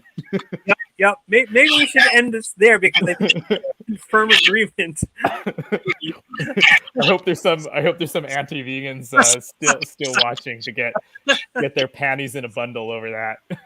But it's just obvious. It's just obviously the case, If you want your life to start being worth living on net, then fucking go vegan today. Oh boy! All right, Lewis, man, that was great. I didn't know that we were gonna have a chance to do it today, but it was very impromptu, not planned at all. But I think it's I think we largely agree, even though we might kind of define things differently. But I think that, in other words, I think in practical terms, we would probably do the same things in practical terms, whether or not we agree in the verbiage and these other things. But I think in practical terms, we are both kind of consequentialists, mostly consequentialists, even though I don't identify as like a pure consequentialist. But I think, because I do have positions that actually are contrary to consequentialists. So I don't know if I would really consider myself pure consequentialist, but largely I think largely I may be, consequentialist. I'll just say personal note, in our community, in advocacy, and in kind of how we like address each other's styles and stuff. The thing that's really, really annoying is when people talk to me as if they think not having this categorical concept of moral obligation somehow means that my own behavior is gonna be like sloppier, Yeah. or I'm not gonna in practice do things that take the animals into consideration, that I'm somehow more likely to say like fuck it, I'm gonna go get a Big Mac today than somebody who does talk in terms of this categorical obligation. And I just don't see that being the case at all. And then they like to bring up Peter Singer and his like small departures from 100% veganism, as if that somehow invalidates the entire concept of ethical consequentialism. And you know what I think that points to? That points to, I think, a lot of people, and that's just not just vegans. I think that's just possibly most people, probably most people that I've come across in life, tend to assume the worst about other people, and I think that's what that points to, right? Because if people are assuming that of you, just because you don't hold, moral obligations or similar moral, views about moral obligations than they do, or whatever, they assume the worst about you. And I think that is a very common thing among most humans. Perhaps it's, and the other thing is that what I see a lot of people who say that they're deontologists, and in particular thinkers like Gary Francione, doing is drawing this sharp boundary and priding themselves in being absolutely pure, uncompromising, not like those bad compromisers over there. But then what they're forced to do is they're forced to use really evasive reasoning to avoid the harms that they themselves are knowingly causing. They have to play mind games to get over to escape from the reality of crop deaths, and to evade any sense of even partial responsibility over wild animal suffering that we could do something about. And this is what I think people are forced into when they start with the psychological need for sharp boundaries and a sense of absolute personal purity. Is they're forced to deliberately blind themselves to an entire world of harms, of suffering and death that's out there that's potentially brought under our control. But we can only go there when we drop the need for self-purity. That to me is a practical part of this conflict too.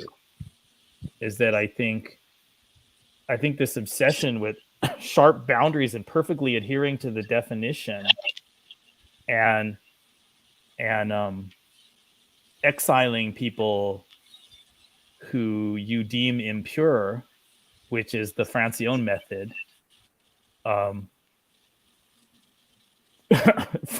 forces you to be blind to all sorts of ways in which you yourself are contributing to suffering and could do so much less.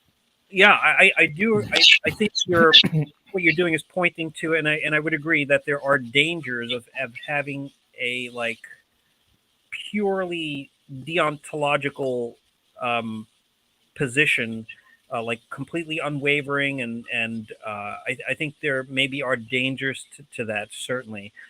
But at the same time, one can hold certain certain deontological positions. And if you consider, let's say, having a definitive line of what is a moral obligation, if you consider that like a deontological position, then I think it is possible, because I think I'm an example of somebody who holds that we should have a defining line of what is a moral obligation, but yet I would argue that we should be as morally virtuous as we can. It's better to be morally virtuous. So yeah, there's all sorts of people who have all sorts of views, many of them bad, many of them in the vegan community. I mean, I've been involved with this community for decades.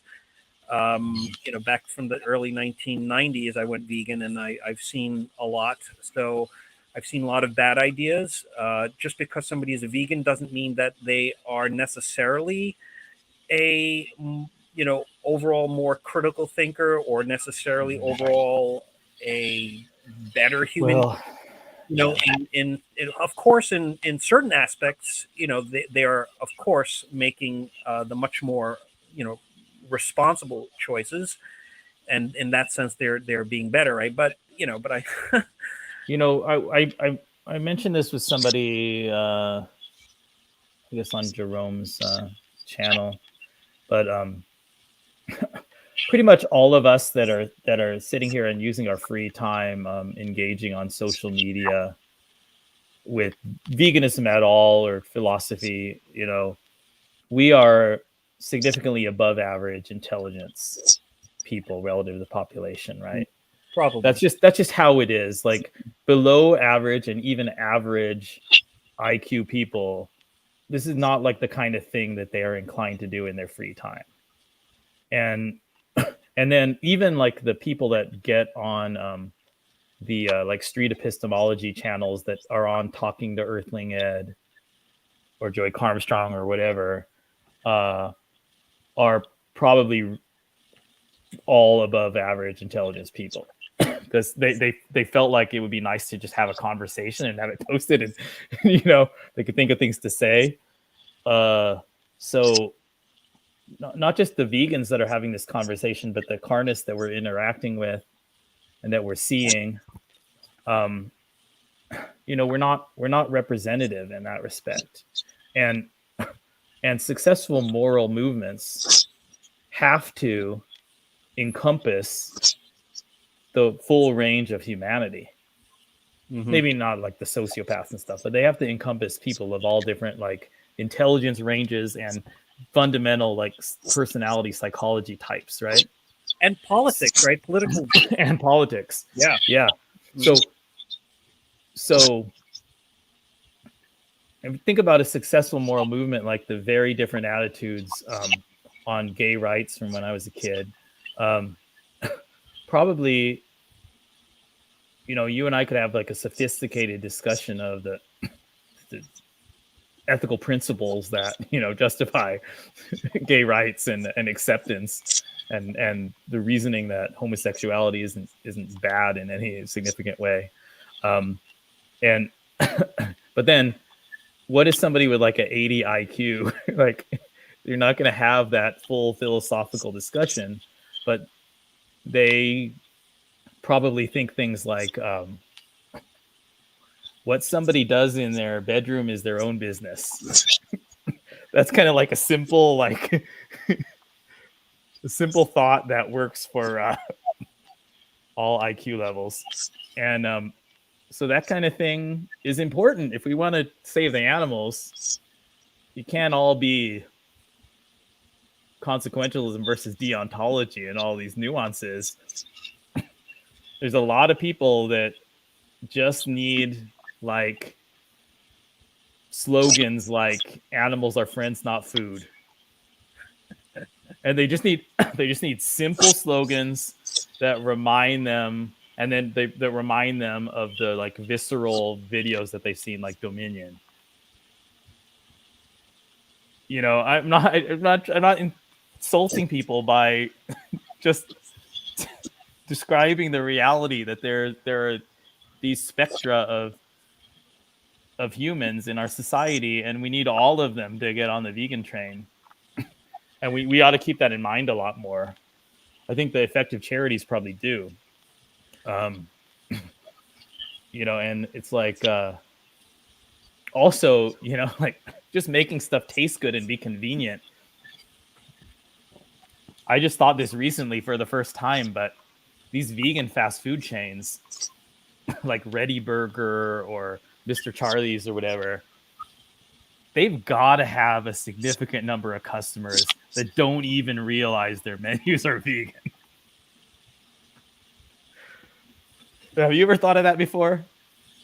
I think yeah, I I think mean, that's got to be the case, that people just go into this burger restaurant, see the nice looking picture, order the cheeseburger, and it tastes good, and it makes them want to go back again. And it doesn't even enter their mind that I'm eating at a fully vegan fast food restaurant with this sort of moral commitment. all I need to do to confirm that is just recall the first, the first 26 years of my life. Well, I mean, as an adult, let's say the first, outside of, let's say, when I was living at home where I could make my own choices of what to eat, for that period until I was 26, because when I was 26 is when I went vegan, which is 32 years ago or so. So I'm an example of somebody who was just completely oblivious to what the consequences of my choices, or even that I was oblivious to the fact that I even had a choice, because all throughout my life I was conditioned through culture, through school, through family, through TV, through advertisement, through everywhere, to believe that there wasn't even a choice, that you needed to eat meat and these products, right? And now it may be different in some areas today, in some locations, more progressive cities or countries, that it may be considerably different. There's a much more of an awareness than there was, let's say 32 years ago. In fact, when I first went vegan, there was barely anybody who had ever heard of the word vegan. And this is in a progressive city, New York City. Today, you'd be hard pressed to find a single person in New York City that hasn't heard of the word vegan, or doesn't have some concept. So I think things are changing for the better, no doubt. But yeah, we've got a long way to go, and I think that I think that in general, if your point was that we should not be too overly hard on the public, and we shouldn't judge them just because they may have a different, may be involved with a different political party than us, or whatever. I would agree with that. I would agree with that. Not only would I agree with that, but I think even within our own community, we have a huge problem with vegans being cancel culture vegans. Within our own culture, I think this is a real serious problem. I mean, I've seen it so much in our own community. I agree with you that we shouldn't be striving to cancel people and try to add more features to our sense of perfect moral purity. But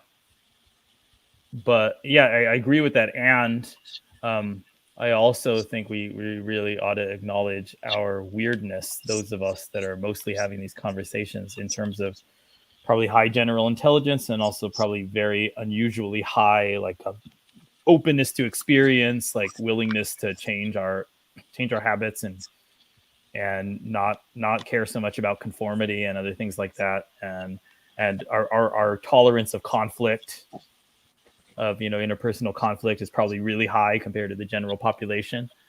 And so acknowledging these things, we got to be serious about what the distribution of personality traits is in society. And unless somehow we're going to have massive genetic engineering, some kind of positive eugenics that's going to change the underlying structure of humanity, which that doesn't seem like it's likely to come about.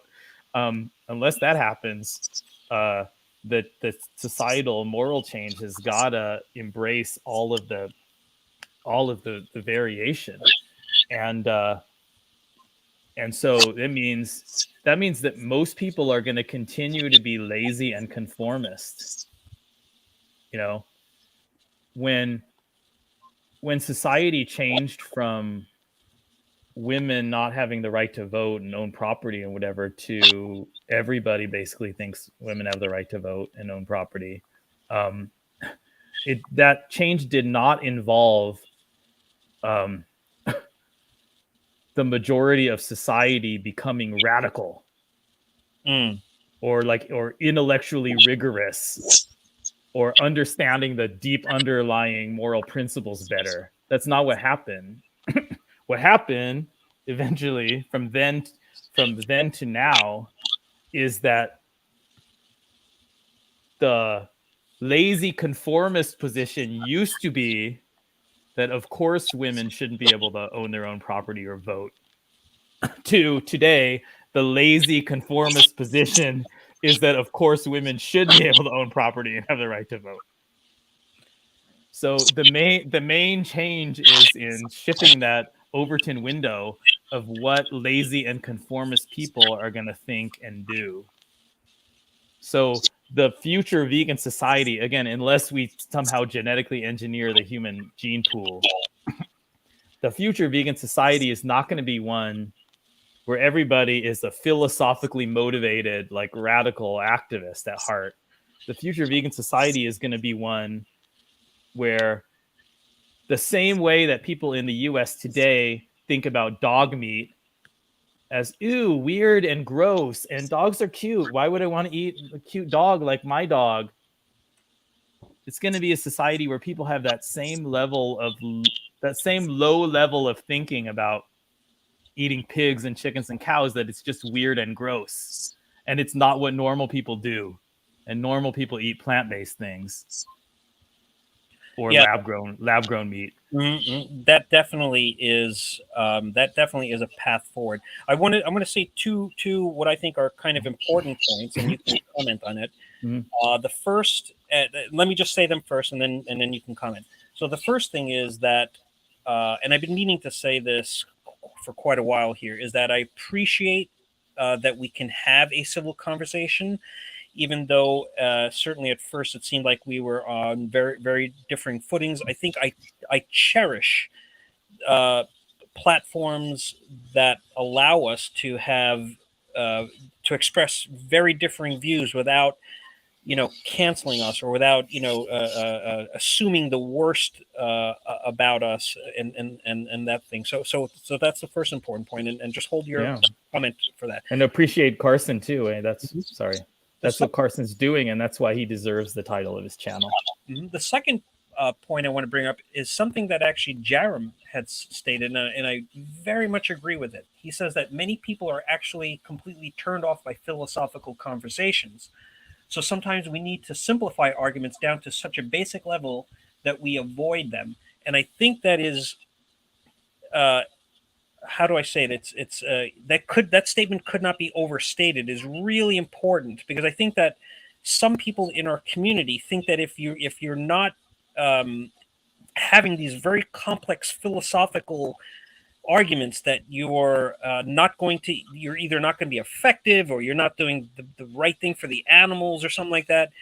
And so now, fortunately, I think that hopefully most vegans don't think that's the case, but there are definitely some who seem to think that this is the case, because they tend to only get into these heavy philosophical conversations with other people, and I've seen it done many, many, many times. And then these vegans demean these carnists who they get into conversation with, because they are just not philosophically very literate, and they pull these vegan Nutrivore. Yeah, don't even get me started on that. And what's the other guy? I know there's a lot of them.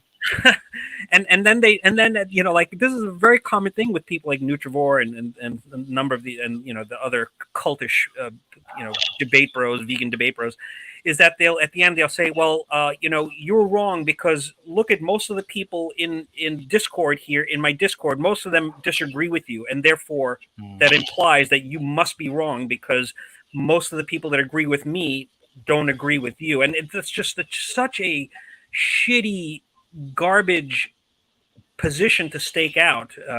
Oh, the majority rule kind of thing with their commenters. Yeah, it's Yeah, basically but even when they say like logically like your your position is untenable or whatever, like Nutrivar often does. I mean, his approach might be perfectly valid one in like a philosophy seminar, sure. but it's it's just not psychologically, sociologically realist in terms of changing the people that he's often interacting with. Yeah, and I think that a lot of these debate bros, they seem to not actually care about. I mean, I'm a teacher, right? I'm a teacher of small children. so it kind of comes with the territory. I'm listening to Nutrivore and I'm thinking, are you trying to teach? Because if you're trying to teach, you're doing a fucking shitty job. Well, I think it's not even teach. It's that they want to win. They want to win, Yeah. and that's not to me that's not a good approach to. And of course, they would argue, "Well, that's not my position," but that's what it clearly to me comes across as, that you want to win, that you don't want to inspire people to change, or certainly to reconsider their position. Because if you're doing what you're doing in many of these debate bro conversations, clearly it seems to me that you're not inspiring people to change. You know what I'm saying? Whereas with people, let's say,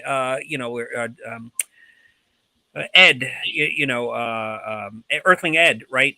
He seems to stay away from this approach where I want to be right, and I want to be the most philosophically astute person, because he seems his goal seems to be to dumb it down as much as possible, to point to the goal of wanting to inspire people to change. So I see those as two very different goals. One, the debate bros, they want to win. That seems to be their goal. Whereas the other, the Earthling Eds and the Joey Armstrongs, seem much more so that they want to, inspire change in people.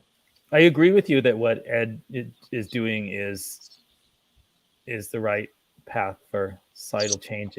Insofar as it's the people he's interacting with, coming to their level in order to communicate something important with them in a way that they can understand.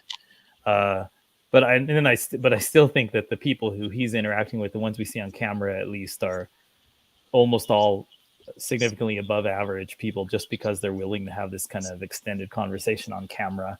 And also the kind of places that he goes to probably have above average people. I mean, I think people in our kind of bubble.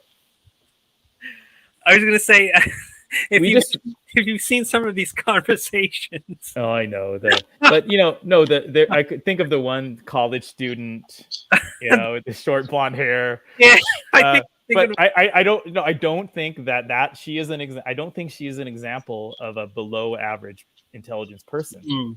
I think she's an example of an above average intelligence person whose brain just got hijacked by a bunch of really strange memes. Yeah, maybe. That's kind of what happens to smart people sometimes. When the ability of their brain to make connections kind of gets unmoored from reality. But I think there's a tendency of people like us who have these kind of conversations in our spare time for fun to just radically overestimate the general intelligence of a large majority of members of our society. And the only way that you come into contact with a lot of lower end intelligence people is if you do a job like like police or social work that brings you into contact with a lot of them. Or I don't know, military recruiters, they're probably trying to screen out these like very low intelligence people. And then you really see that things that we would just take for granted as like very, very basic cognitive skills, they struggle with. And so if we want to make a moral societal change, we've got to understand that this whole range of humanity is going to have to be appealed to in some way. Hey, Garson. So winding it down, just saying like, we're going to wind this down right here, I think. But you gotta appeal not only through philosophical conversation, but just through dropping little tiny simple seeds, Absolutely. like instead of saying you don't eat meat, saying you don't eat animals, or instead of calling it a normal hamburger, you call it a cow burger or something like that. And then just having your vegan food look really appealing, offering it to people and having it taste good, 100%, 100%. And of course, different, depending on who our audience is, we can have different approaches. Now, you reminded me of something that I think it was very instructive for me, and it may be instructive for a lot of new activists, which was when I first went vegan, and then I realized at some point shortly thereafter that I have to, that really I'm in order to see the change that I want, I'm going to have to be an activist. I'm going to have to become active, because me just not choosing to not eat animals and participate in captive animal circuses, and refusing to buy fur, et cetera, et cetera, et cetera. Me just living my life as a vegan wasn't enough, and so I started doing activism stuff, and my main things were joining with other groups like Friends of Animals and PETA and things like that, with these protests and stuff like that. And I did that for a while, probably a year, and then I came to kind of a revelation of sorts where I was, because I was during these activities, a lot, some of it, I don't know about a lot of it, but, I would interact with individuals on the street, and certainly with when I was showing video, kind of like what the Cube of Truth kind of does today. I did that years and decades ago, actually, showing these horrific video footage and having conversations with individuals.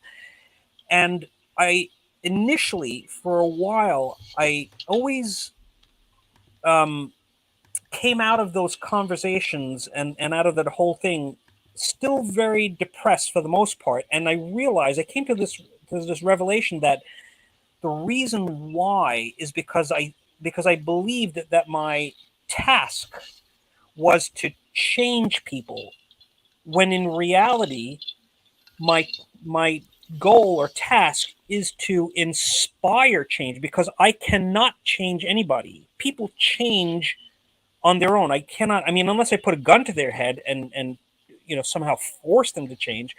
But I was putting this undue heavy burden on myself as an activist, thinking that my goal must be to change a person. I have to change them right there and then. I have to change them.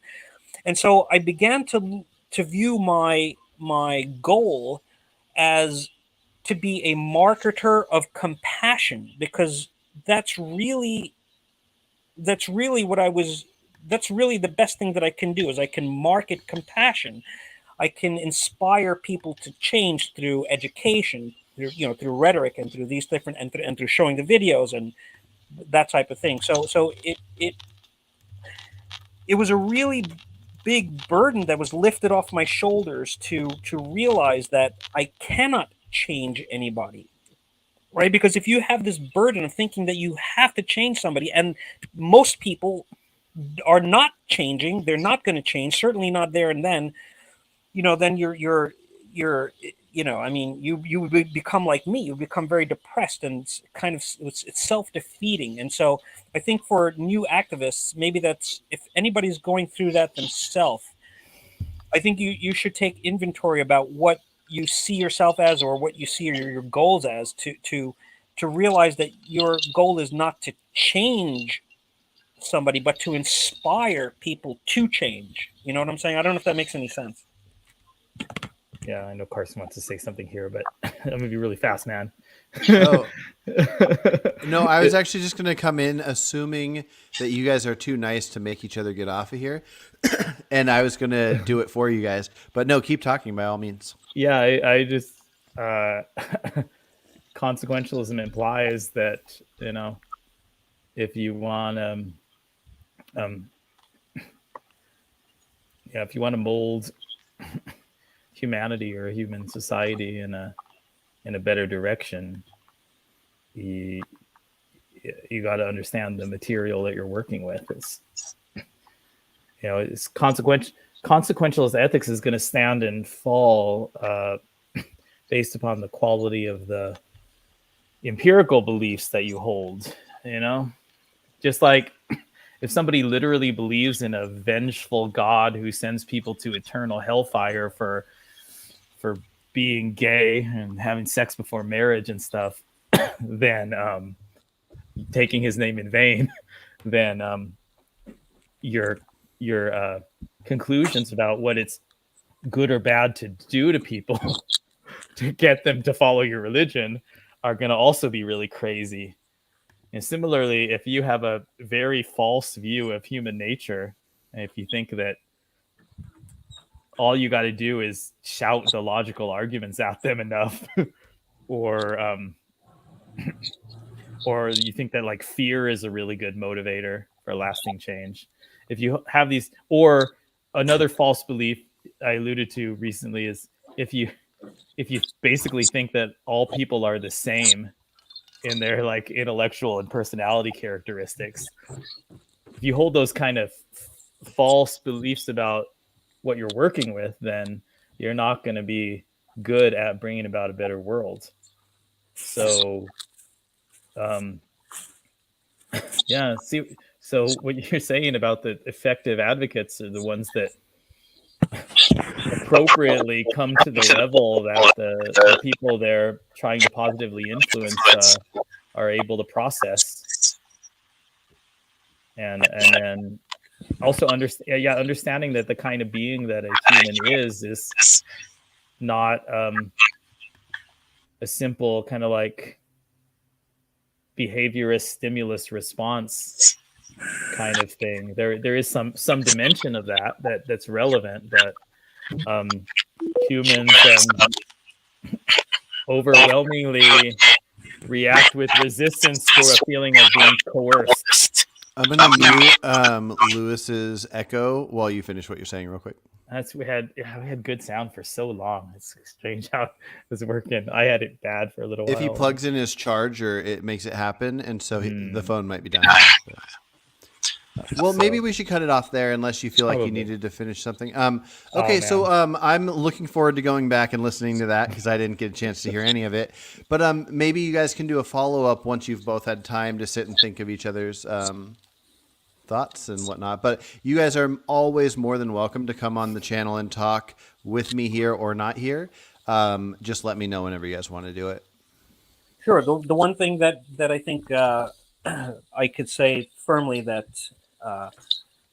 Jeremy and I agreed on is that we appreciate your platform for not being a cancel culture type of person. It's like I personally cherish the fact that we can express our views without any fear of being canceled or being called some kind of horrible invective, or you're not vegan or whatever. So I really appreciate being able to have this conversation here, and I think that Yeah, the only rules I would ever put on my channel would be rules that happen to be YouTube's rules. So I recently got a warning that you guys might have seen because a guest of mine brought up the thing I can't talk about, the Corona business. And you mean the Mexican beer? That's vegan as far as I know. And so I've decided, and I keep forgetting to tell people, but I've decided that I want anybody that comes on to know that since I don't want the channel to disappear, that topic just can't be talked about. And it's only because of them. But yes, I think everybody should be free to share all the good and bad ideas possible, and every voice should be heard. So. I made sure to put the G in front of the scary word for a bad action a couple of times during this conversation. Yeah. Just letting you know, apparently that's the thing to do. YouTube it's probably best. Often caught up to banning people for apparently talking about a small fruit. Yeah, yeah. Anyways, I'm gonna close out of this, and you guys have a good day, and we'll talk soon. And that's Crazy Sound. All right, take care, guys.